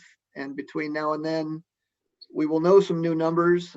We may not have those numbers completely in place for the state, for the county budget at that time, depending upon when the governor does his signature on the forms and what he includes. But we will have that 45-day revise that was mentioned earlier to accommodate that. So more to come, of course, but we will move on to item 5.3. More uncertainty. I hate to say it that way, but it's another item that we have a lot of wait and see about, and that's an update on the COVID-19 shelter in place and the current status for the upcoming school year. So Dr. Kruger, will you initiate the discussion, please? Yes, I will. Can you hear me first of all? Yes, you're open. Okay. You're sharing. I had to switch devices for audio. So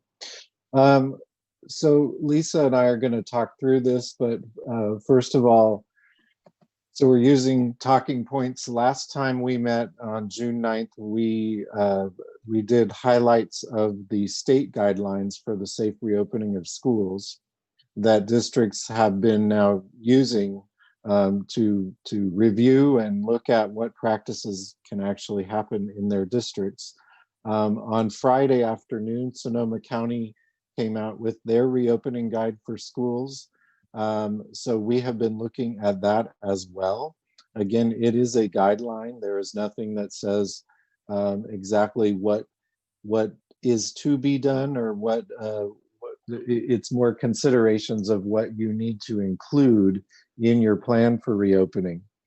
Moving on to the pre-planning steps, we're continuing to have conversations with, we meet regularly with our job alike partners and colleagues in other districts to see what other people are doing and how people are building their drafts of their plan.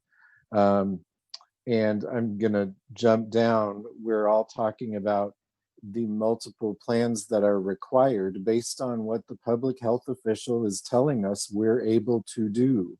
And that's why we have if a phase 2 is where we are as a county from a public health standpoint, we have to be more restrictive with what our opening plan looks like. Phase 3 is less restrictive and would translate into more of the hybrid model. And phase 4 is business as usual for the most part. I'm going to jump back to survey updates and have Lisa take us pretty much through the rest of the talking points, but we can start there. So Lisa. Thanks, Brandon. So with regard to survey updates, our classified survey closed yesterday at the end of the day. We had approximately a 65% response rate, and about 7% of our classified folks indicated that they may be requesting a reasonable accommodation with regards to their ability to report to their site for work. So a low number, which is good to hear. Most people are feeling like they can report to work, and we will work through the interactive process for those folks who may have some health concerns or otherwise. With regard to surveys, we're gearing up to survey parents again per your request last week, a much more short and succinct survey specific to needs regarding full-time distance learning requests versus people who are willing to do a partial hybrid and have students on their respective campuses for as many days as we can get them there safely. So that remains to be seen. And then as well, we are going to survey students a little more specifically with regard to the educational experience they had during the spring term and how we can use that data to plan better for the fall. So that will be forthcoming. As Brandon mentioned, we are in a necessary place to have a fleshed out plan to be in phase 2, which would be continued distance learning. Phase 3, which as he mentioned would be the hybrid model, a combination of distance and in-person learning, with, again, the emphasis on getting as many students in person as possible at a time, and keeping everyone safe and upholding the social distancing guidelines. And then phase 4, in-person learning with some additional health provisions, but more feeling back to normal. With regards to communication, so a district letter came out from Dr. Kruger in the last few days, updating staff and families about where we are currently. In addition to that, Brandon, Jeremy, and I met and spent most of our time getting some clarity around roles and responsibilities in this transition. I will take the role of serving as more of the conduit with the transition in and out of both superintendents, so that we have some continuity as that is taking place, in consultation, obviously, with both of them as we're working through this process. In addition to that, the district administrative team continues to meet weekly. We are now continuing this planning conversation with members of our district leadership team, with our labor partners. As Pete indicated earlier in the meeting, he and I have spent significant amounts of time working together, planning together, talking about mutual goals, mutual interests, et cetera. I don't think I've ever felt more positive about our labor relations than I do right now. And that's a great thing to feel and say, because it will truly take all of us working together hand in hand to plan for the 3 scenarios that may be coming, that are coming our way. We just don't know which one we'll start with. So I feel really, really good about that. And kudos to Pete and Brad for working with their folks to help seize that vision of we are stronger together, and we will work together as we move through this. We will continue to report to the board regularly with updates as we have been as well. And then in terms of next steps, so we're scheduling subcommittee work this week, last week, and beyond. The pockets, if you will, of the subcommittees you can see in front of you, and we'll have representation from all as many stakeholders as possible. Not necessarily with regard to volume, so that we can be productive and get the work done that's necessary, because we are on an awfully tight timeline, but inclusive, so that we have all of those folks, those different groups represented, and can look through their lens and understand and appreciate all of those various pieces that you see in front of you. Another one that's not on there, excuse me, that's not on there, that is under communication and conversation, I will just say, is the notion about the supervision of students during normal school hours in a hybrid model. So we will need students to still be on distance learning for the times that they're not doing in-person learning under phase 3, the hybrid model. But I know what is on the forefront, on top of mind for families and for us as well, because a lot of our staff are also parents in our district, is what will we do with our kids on the days that they are supposed to be in distance learning and the rest of us need to go to work? How is that going to look? I can't leave my kids home unsupervised. I can't do what we did in the spring again and just be home, unless of course we're all in shelter in place still. So what will that look like?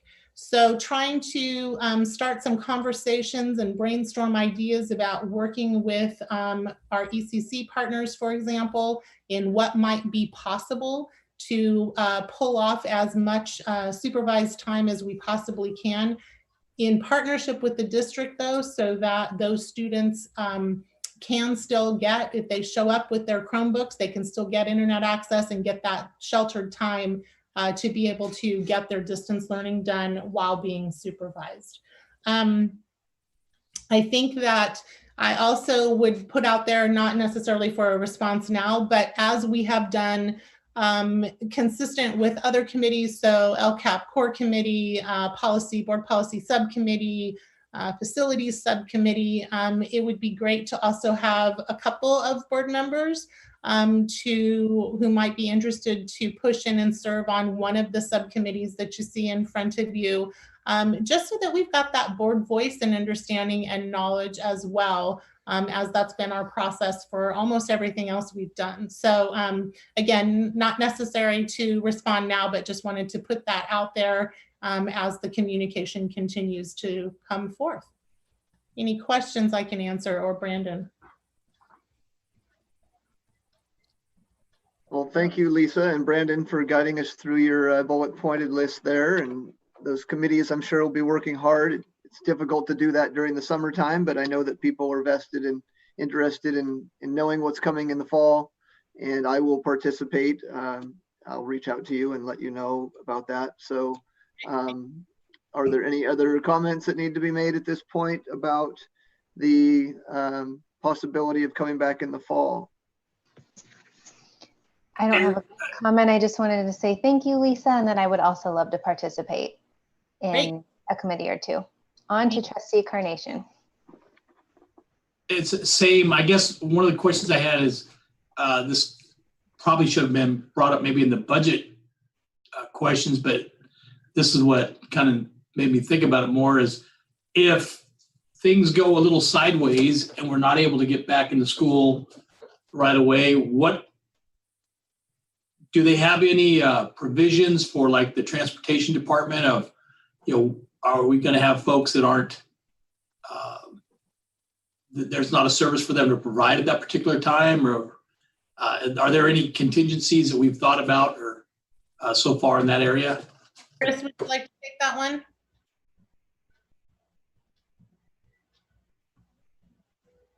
Chris Kainlake, are you there? Maybe Lois? I think Chris is muted. Oh, I can't see him. There we go. I can speak now. Sorry, I had trouble. I've got a new monitor set up here, so I couldn't get to the button. And now I'm all flustered. Tell me what the question was again. Sorry. Do you want to repeat it, Rich? Sure. What it is, we're not exactly sure what phase and things that we're going to be in. So have we made some contingency plans as far as like furloughs or not? Things of those nature with the transportation folks, because if we're not picking up and students, then that's a big expense for not doing that work. So I don't know what our thinking is, or what contingencies are, or, what is even though we don't know for sure what's going to happen, is there kind of a general idea of what we think will be in place? Do we know any of those things? Yeah, it's definitely a topic of conversation. And when I get together with other human resources directors, certainly people are talking about whether it's prudent to just, give those the classified layoff notices to massive amounts of employees, and just say, just in case that we don't need them, then we would have those notices. And now most districts aren't doing that, but you may have seen in the news that Marin City, I think it was Marin City Schools. I hate to misquote that on live Facebook here, but I'm pretty sure it was Marin. They did over 100 classified staff layoffs so that they would be ready, because you have to give them 60 days notice. And it's 60 days from the date that the board, that the district gives those notices. So they did that on a very not conservative way, and really laid off many people. Other districts in Sonoma County have talked about that, but I haven't seen anybody move towards that. It is an option, though. That's a possibility. It's obviously not a popular option. It creates anxiety among our employees. It creates anxiety amongst all of us. Yes. There's obvious issues with our funding and how we're using that funding as well. Right. So basically, we're going to know a lot more. At least I hope that that we're going to know a lot more in the next 15 days or so. So that so that's something that we have some time still to do things that might have to be done or need to be done, some adjustments, but we don't have to do them now. Sounds like, right?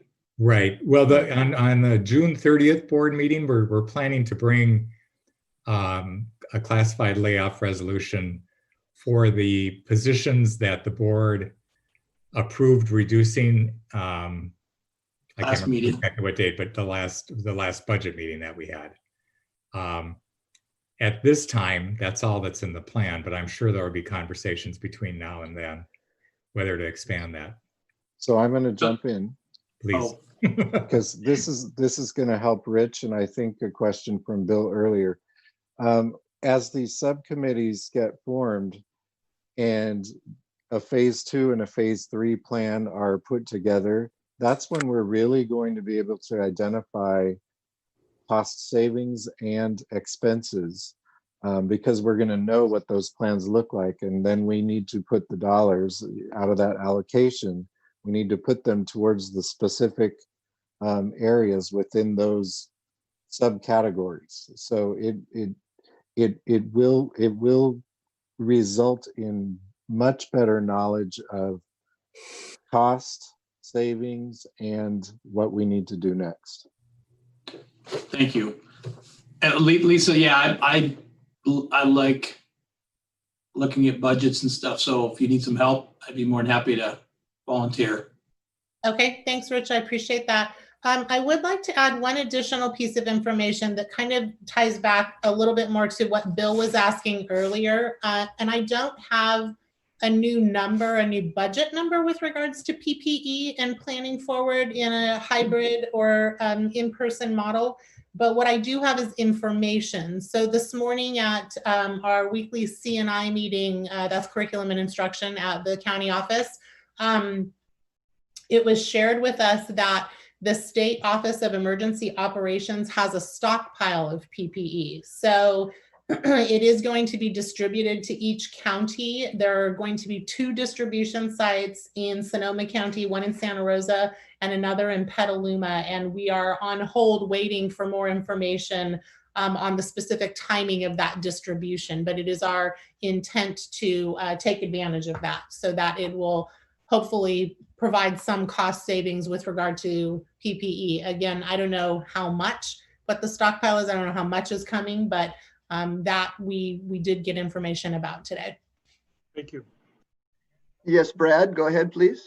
Yes, thank you, President Heights. We have not had the opportunity to sit down with the district and talk about the effects of the layoffs that you've already done. That needs to happen.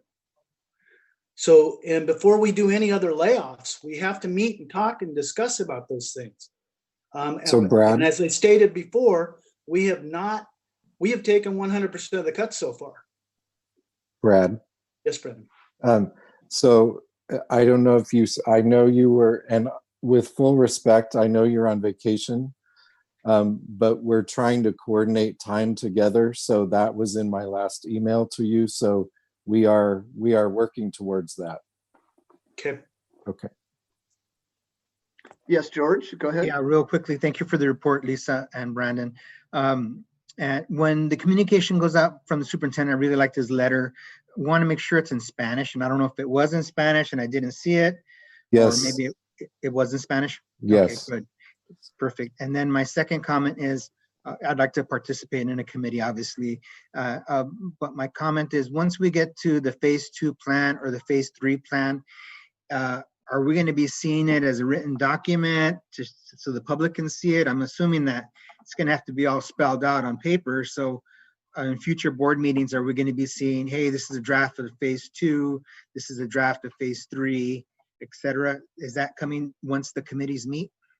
Yeah, so Yes. there very fleshed out plans for each of the bullets that we spoke about earlier. So scheduling, that's that's the team that will jump out first, because it kind of has to, right? Because until the scheduling's done, the other subcommittees won't know the implications. So the teaching and learning, general operations, health, safety, sanitizing, what's the schedule until we know the schedule, food and nutrition for food distribution, meal distribution, and transportation. They have all that's hinged on what's the schedule. So that team will jump out first and get those in place. And then yes, it has to be published to everyone so people can start wrapping their minds around it.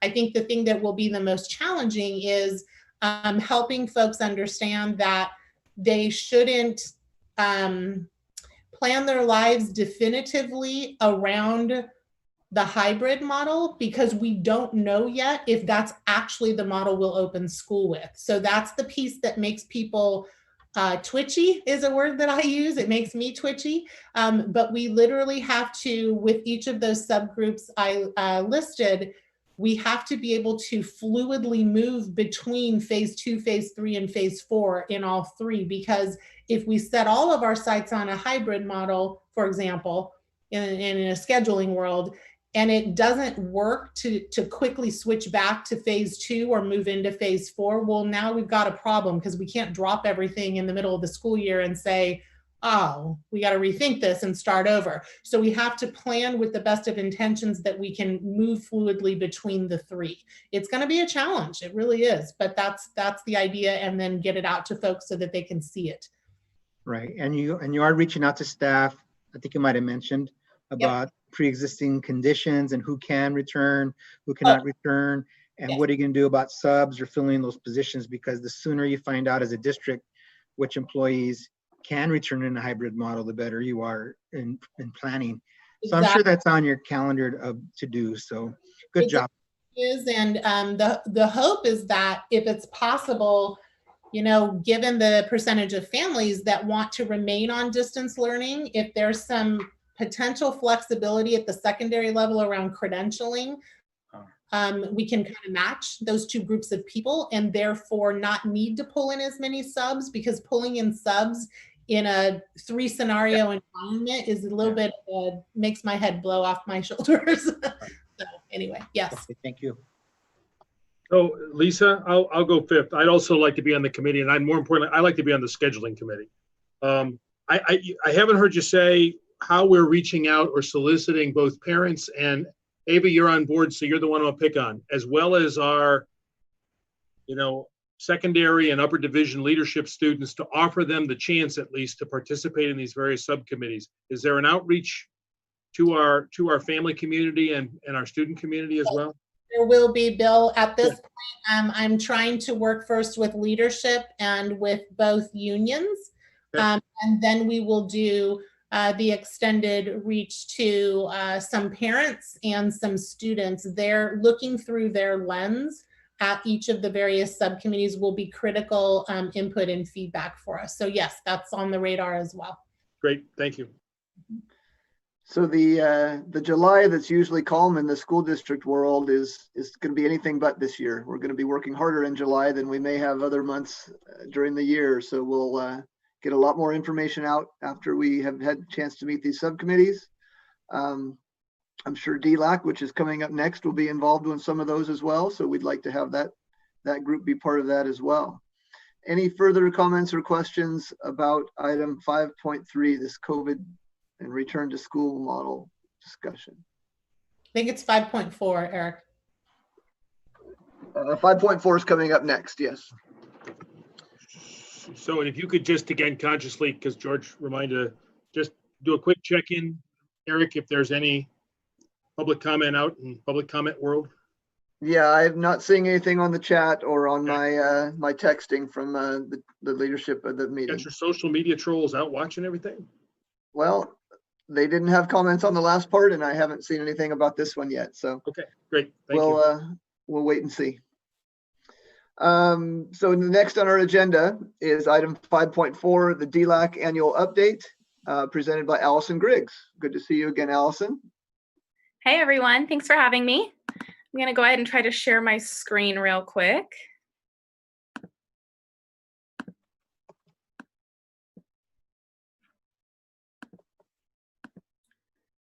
Okay, can you see that okay? Good, okay, great. I can't see everyone, so if you have any questions or need me to stop, please just give me a quick shout. As mentioned, this is our annual update for the District English Learner Advisory Committee. So that's going to be our parents of English learners that we meet with quarterly. If it wants to go to the next slide. Oh, there we go. With the help of our EL coordinators, our site administration, district administration, myself, our ELD TOSA, we hold quarterly DLAC meetings. Some of this is to review basic information and support for parents that are required. And some of it is based on parent interest surveys that we do at the very first meeting to determine what other interests parents would have for learning more about. The meeting is in both English and Spanish. And then we can also get interpreters if we have families that need other language support as well. In addition to supporting and providing information for our families, we also ask for stakeholder input. That could be on our ELD supports and programs, as well as LCAP surveys. This year, we were only able to hold 3 of our 4 meetings. So you can see on the slide that the last one was rescheduled due to COVID and shelter in place. That would have been where we would have discussed LCAP, but as I know Lisa's mentioned in previous meetings, the way that we're looking at LCAP is being revised a little bit too. So we'll go forward with getting stakeholder input from our EL parents in the future when we know in the fall for more of what that will look like. To support our students, we provide English language development services. And in addition to hearing our students referred to as English learners, I do want to note that you might also hear our students be referred to as emerging bilinguals, dual language learners, and some of our students are even learning their 3rd language. And so for the most part, the state really talks about our students as English learners, but I do think that it's important to note that the terminology for that is changing a little bit because we want to be asset oriented and really focus on our students' strengths and the value of being bilingual, as opposed to just the idea of learning English. So through this presentation, you'll mostly hear me refer to our students as ELs because that's the way that the state refers to it, but I just wanted to make that quick note. When we support our students with ELD services, we look at both designated and integrated supports. The designated supports are going to be specific designated time to support students in language, and that's required for all English learners. And then in addition to that, we have integrated supports, and that's going to be throughout the day from all teachers, all content areas that students should be getting all of the time. To measure our students' growth for English learners, we have the LPAC assessment, English Learner Proficiency Assessment of California. There's 2 tests for what this looks like, the initial and the summative. The initial is just that, an initial test. It's the first one that a student takes when they are determined to be an English learner based on the home language survey. And that happens just once in a student's educational career. Whereas the summative assessment is going to happen annually. That's every spring now. And that will be used to continually measure the student's growth in ELD, in language development.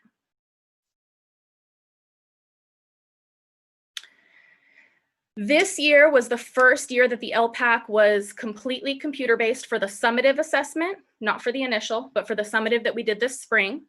We did get through over half of our assessments with our students, but due to COVID, shelter in place, we did not get through all of our assessments with our students.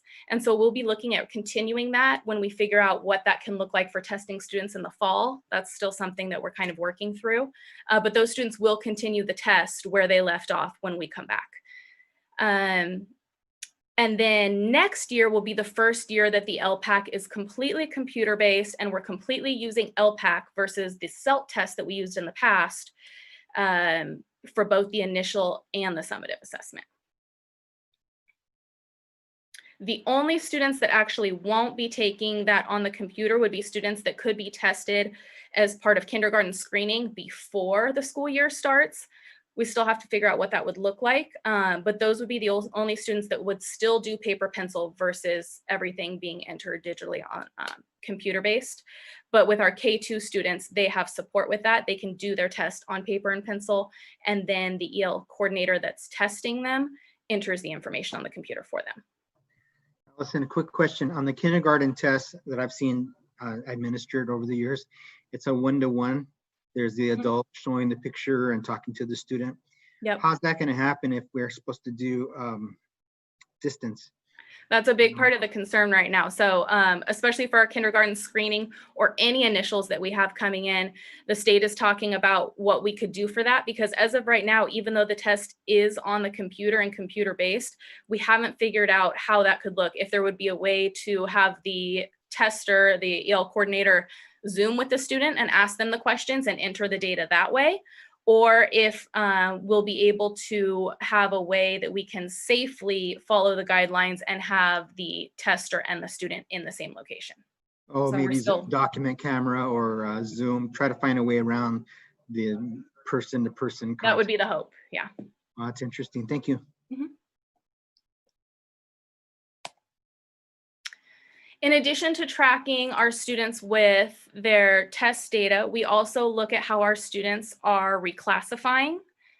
You'll hear that referred to as RFEP. So that's going to be our students that are reclassified as fluent English proficient. Those are English learner students that no longer need ELD support. They are monitored for 4 years after they qualify to RFEP, but they won't have to be in ELD services anymore for that designated portion of time. So basically that means that students can attend to the curriculum without the need of additional language support. And so you can see that we have, for the past 5 years, state, county, and district data, and then broken out by each school site as well.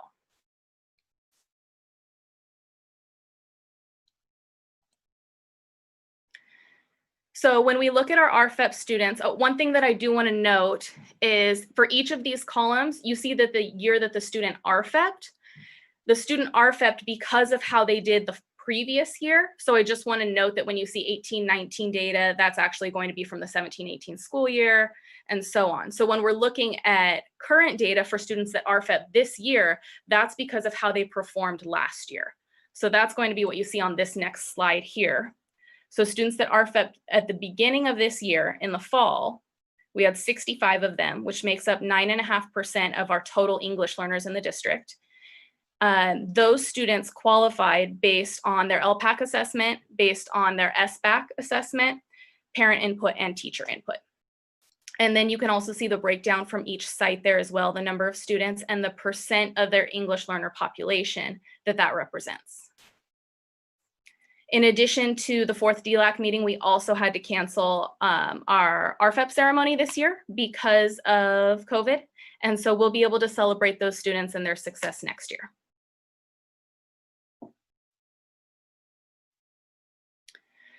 Beyond the external measures that we have with LPAC and our RFEP data, we also have the internal measure, which is going to be our benchmark assessments.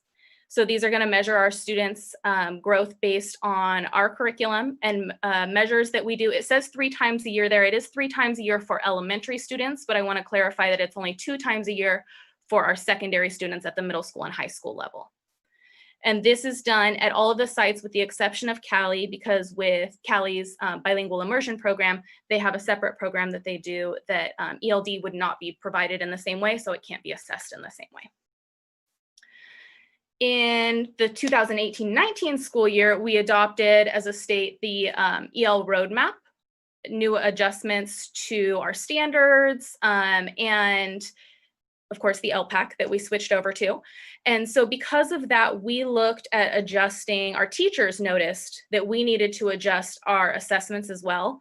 And we worked really hard last year with the help of a consultant and our ELD TOSA to revise those assessments.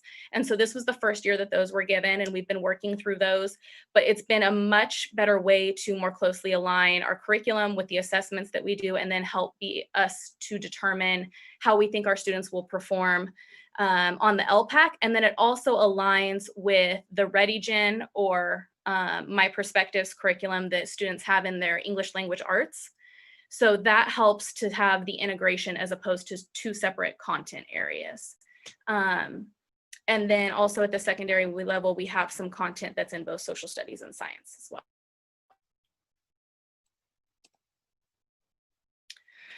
So this is to show just how the students are progressing on those benchmarks that I just mentioned.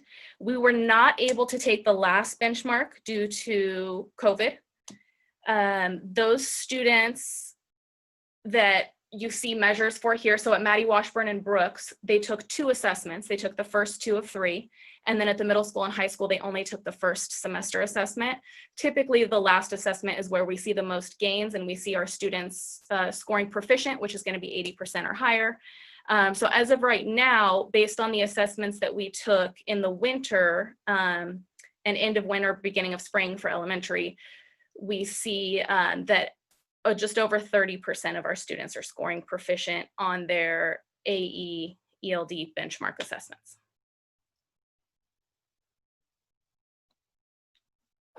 And then lastly, I just wanted to touch bases on what we were doing for distance learning. So as you know, we've been doing distance learning for all of our students.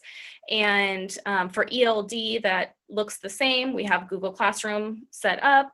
There's a separate classroom for designated time. Some grade levels have done some embedded with at the elementary site with the general ed or the mainstream classroom as well. And typically, in addition to that, our students that have ELD services have a weekly check-in with their EL teacher and or the EL coordinator. And then 1 to 2 assignments a week, kind of varies depending on the student's age group and also their fluency in the language. So as you heard in the previous presentation, we're still figuring out what fall will look like. And of course, our EL team wants to be a part of that. And we definitely want to pay attention to supporting our English learner students, especially those that the language support really benefits from either in-person or more contact synchronous time to work with the teacher to get that language production. So it's definitely something that's weighing heavily on our EL site coordinators' minds and something that we want to pay attention to. Otherwise, if you have any questions or anything that I can help with.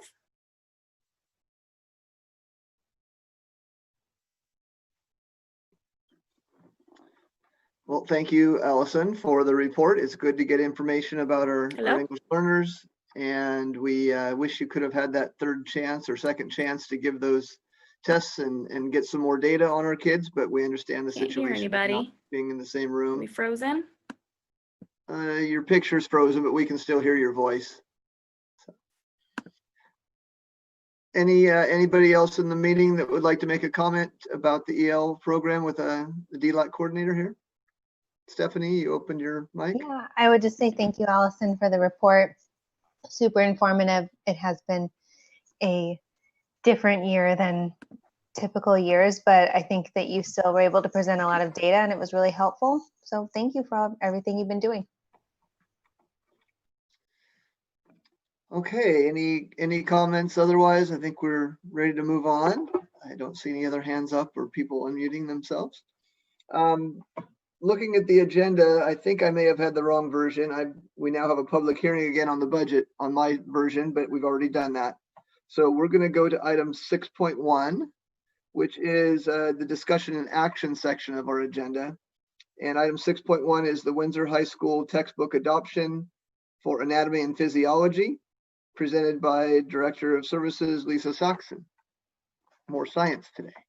More science today. So going back to along the lines of science at Windsor High School, Lisa Hadley Hill is here this evening to answer any questions you may have regarding a need for a new textbook for anatomy and physiology, which as I understand it, she will be teaching next year. So she's done some research on a book that she recommends, and you have that in the attachment in front of you. And Lisa, I will let you take it away if there are any comments you want to add, or board if you have any questions for her. Sure, I do have a little bit of information to share just about why I proposed us getting a new textbook. It has been many years since I have taken anatomy and physiology in college, so it was my privilege to sort of be a learner along with the students and refreshing my memory. And I learned through images, and it was just our textbook was severely lacking in clear images, many of which were small with very limited sidebar information. It was just a small picture. Some of the images were actually repeated, and there was a lot of information that maybe didn't have an image at all. So I found a text that has not only the clip art diagram types of images, but it's also side by side with a live image of what the actual body part would be or the cell tissue would be in addition to a diagram. And in light of our current times and our just always, I was really pleased to see that the images were also ethnically diverse. When I covered this skin, I found videos that had only Caucasian people in it, and it was just extremely disturbing to me, especially when discussing skin, which obviously comes in many shades. So I was really pleased just to see that this other text, Pearson, addressed that and had a variety. I think when you see yourself in your educational material, you're just able to connect so much better with the information. The textbook comes with a digital resource with a 6-year license as well. So I'm excited about seeing that will probably be something I will be relying on. Great, thank you, Lisa. Yep. Board members, any questions for Lisa?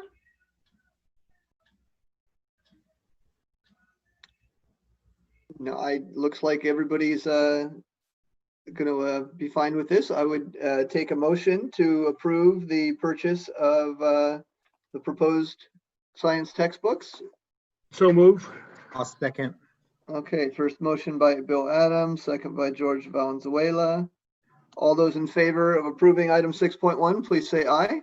Aye. Aye. Aye. Any opposed? Okay, you now have a new textbook for anatomy and physiology. Thank you so much. Thank And you. I did mean to make a quick comment, so I'll just do it now. It Yes, was just please. to say I think that's really interesting about the pictures and the images and thinking about diversity and seeing different types of people and skin and everything. It's very important. So thank you for thinking of that. Absolutely. Okay, we're moving along. Item 6.2 is a consideration of discussion regarding the northern red oak tree on the Cali campus. Lois, can you share the news about our beloved tree? So I had to smile when I wrote this title. I thought that this is an interesting one, but we brought this to your attention. I think it was through public comment. It came to you back in January, and we were directed to get some more information. We worked at getting that information, and then COVID-19 hit. So it's sort of been on hold. And I thought, well, we're getting back to work with different projects. So I thought it was time to revisit this. So what has come of it is you have two choices, which you knew in the beginning. The tree can be cut down, or we can work to mitigate the issues it's having with the mistletoe and other growth issues. At this point, the cost for this year would be about the same. The cost to cut it down is about the same as the cost to work on it. The caveat is that we'll have to maintain that work over for the life of the tree, really, to keep it healthy. So because it had come to you, normally this would be a decision we'd make at our level and move on. But I thought because you had been involved and given direction for more information, that I'd bring it to you for further discussion and direction as to which way we should go. Lois, thank you for the feedback. Is there a recommendation which way to go from the site team? I know Terry's still on. Is he still on here to talk to me? He is. And the principal and yourself, what's the recommendation coming to us? Did Terry want to speak to it? Is he there? I know, oh, Sharon, there she is. I'm here. I don't know. I know that we have a lot of staff and students that are very passionate about saving the tree, and that love the tree. And it gives us a lot of shade, and it's been there for many, many years. It's definitely something I would want to preserve if we had limited funds. But I think if having to weigh saving the tree versus saving the educational opportunities that we can provide our students, I would go with the educational opportunities to provide our students. So let me say that this comes out of the routine and restricted maintenance budget, of which we're required to spend our 3%. And so I would look at it that it wouldn't be taking away from what we spend on students. It would be in place of some other maintenance project, if that makes sense. Yes. It's a different pot of money. But maintaining buildings and keeping them up to par for our students, correct? Yeah, that kind of stuff. Yeah. So this would be like $4,000 per year to maintain the tree? I don't think it's every year, but every couple of years. It would depend on, they'd have to come out and evaluate it and decide what needed to be done on a regular basis. Lois, quick question. Assuming the board votes to remove the tree because of the disease and the fact that we don't want to pay $4,000 every couple of years, would we be able to plant some trees in its place in terms of like, working with the students or the staff at Cali and planting something there that might be able to grow? Of course, the only suggestion I would want to find a more appropriate place to put a tree. That's an unfortunate place that tree was planted. Right. It's not the right, location for a tree. Okay, well, I guess that would be my motion then. I move that we approve this item in terms of the removal of the tree, and that staff work with the site to plant some additional trees to make up for the tree that's lost. Because in my opinion, that's a lot of money to be spending to try to save a tree. And we don't know how long we're going to be paying that extra money. So unfortunately, I'll make the motion.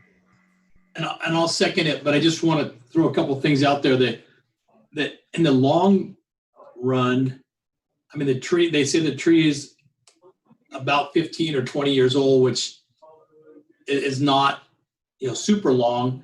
And so I think if we took that money that we were maybe going to put towards this one tree, if we moved it and planted a variety of other trees and areas that make more sense, in 15 or 20 years from now, we could have 4, 5, 6 trees that are better. The only thing that I would want to make mention of is that as we plant those other trees and we look at them, we might want to put on a schedule to kind of make sure that we're pruning them properly as they grow, because some of the things that appear to be the challenges with this tree, and that even if we did some things, the longevity of it would be in question because of where the branches and where the tree kind of splits off.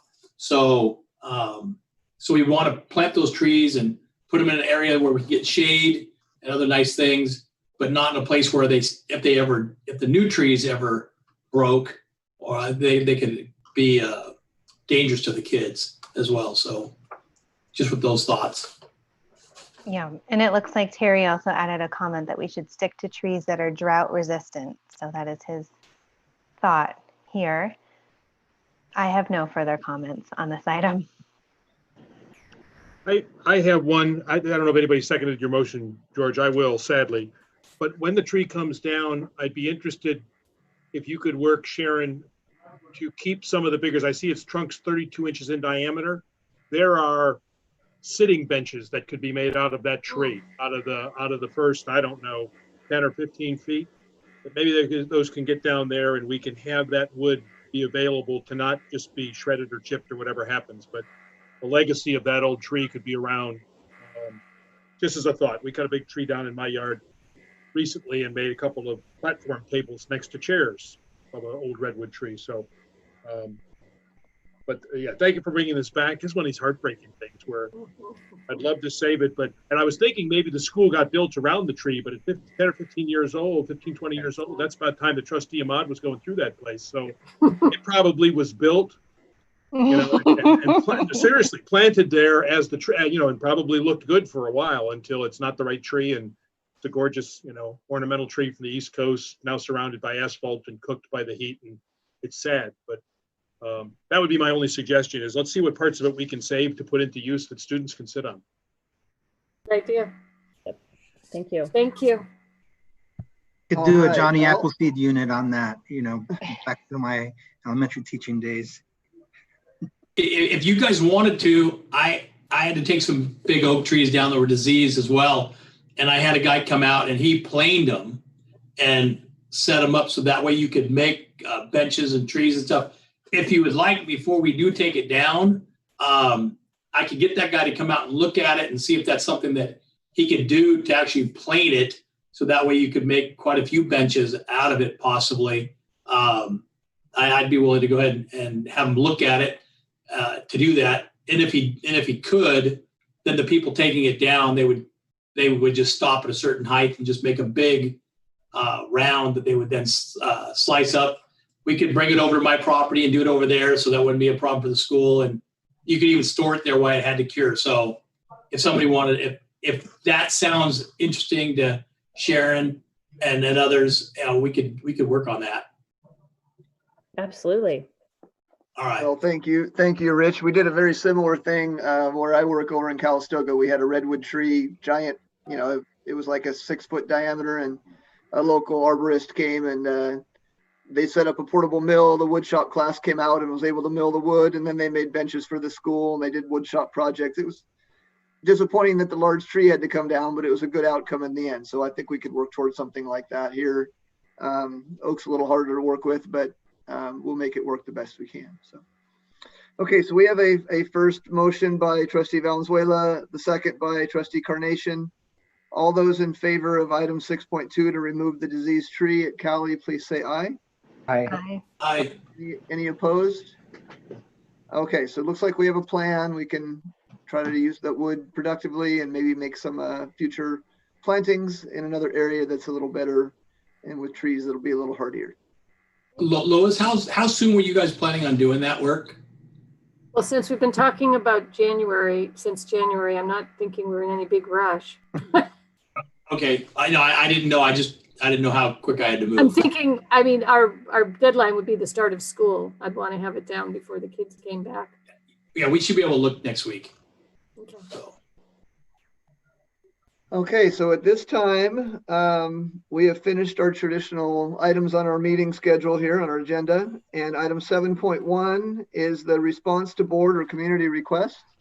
We have received a lot of informational items with people wanting to save jobs and save programs and such. We don't have any plan to do that as of today. We saw the budget, and so we will have further discussions in the future about those things. But have there been any other board or community requests from the trustees? Okay, not seeing any. We'll move on. Board correspondence. Again, we've received a lot of information, but nothing otherwise. The policy subcommittee, I know with the COVID situation, it's been hard to get together and there's a lot of new policies coming out. Do you have a plan to try to get that committee together, Lisa, or what's on stage for that?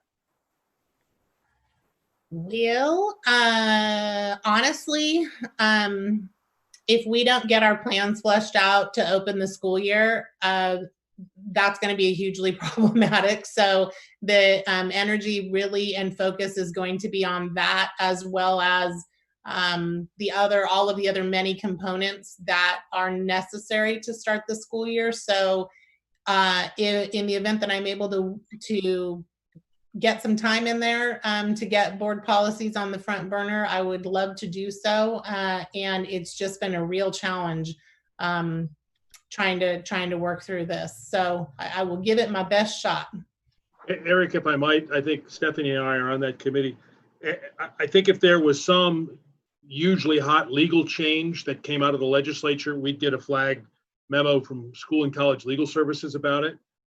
I'd like to almost relieve the pressure because, that the acceptable use policy amendment, that came in and we probably in the normal course would have talked about that 2 or 3 months ago and we didn't.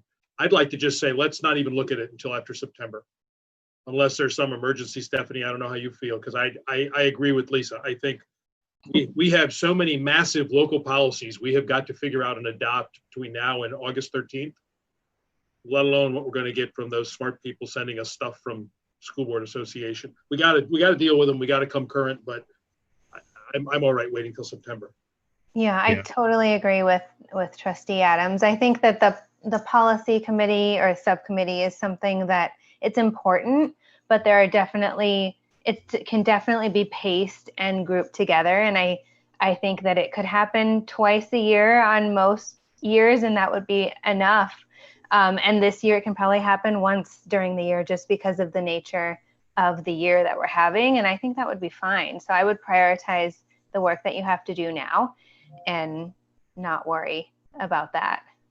Thank you both. I very much appreciate that. And in response to your question, Bill, I would say that yes, school and college legal does a very good job of putting things on our radar when we need to pay attention to them sooner versus later with regards to any new CSBA language that's coming down. So we do pay attention to those too.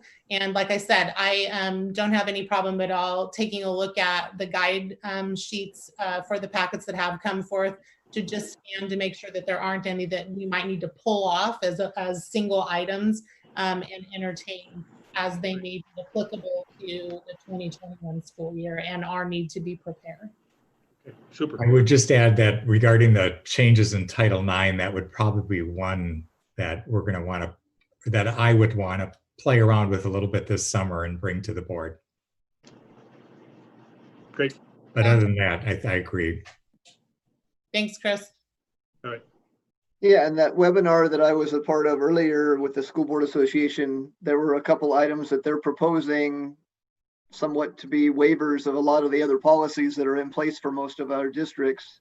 And so I'm sure, as Bill mentioned, that will come through legal or that will come through the School Board Association as a kind of a red flag to catch up on that right away. So we'll keep our eye on the things that do come in, but maybe the minutia doesn't necessarily need to happen right now. Looking at our agenda. Eric, that's right. Yes. This is still unresolved policies, right? Yes.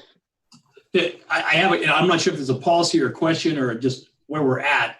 I'm getting lots of messages and what have you from parents and people wanting to know when, with the COVID-19 and all that, when our kids are going to be able to start doing things again. All the other schools, apparently, when I say all the other schools, I'm being told all the other schools are already conditioning and doing the things that for the different sports that they're already meeting together and doing the different conditioning and what have you. And we're the last school, I keep hearing, to get something going. Do we know anything about when we're going to get going, how we're going to get going, who decides that? What is the protocols for those things? I can speak to that. I was on a Zoom meeting with the CIF or the North Coast section just a couple days ago. There is no word from CIF for any sports starting until July 20th. That's when they will decide whether fall sports will happen. Fall sports are able to begin at North Coast section on August 10th. So that leaves about 3 weeks. There are some provisions that CIF has come out with that say that you can do some forms of conditioning and such. Jamie Williams, our athletic director here at Windsor, was on that Zoom.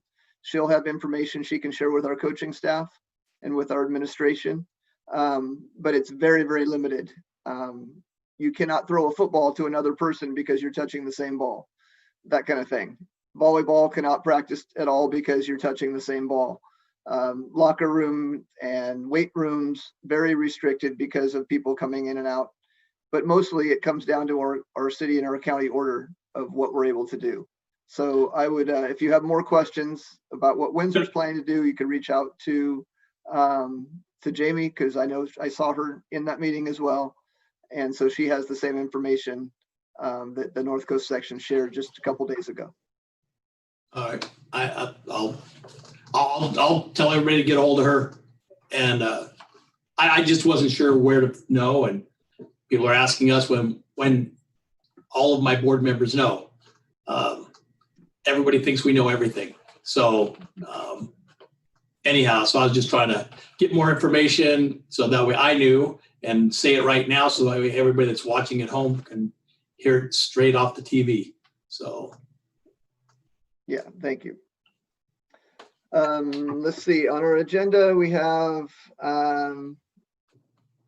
future school board items of general interest. I think we've thrown out some of those along the way. If there's anything else, please mention it now. We also have future school board meetings.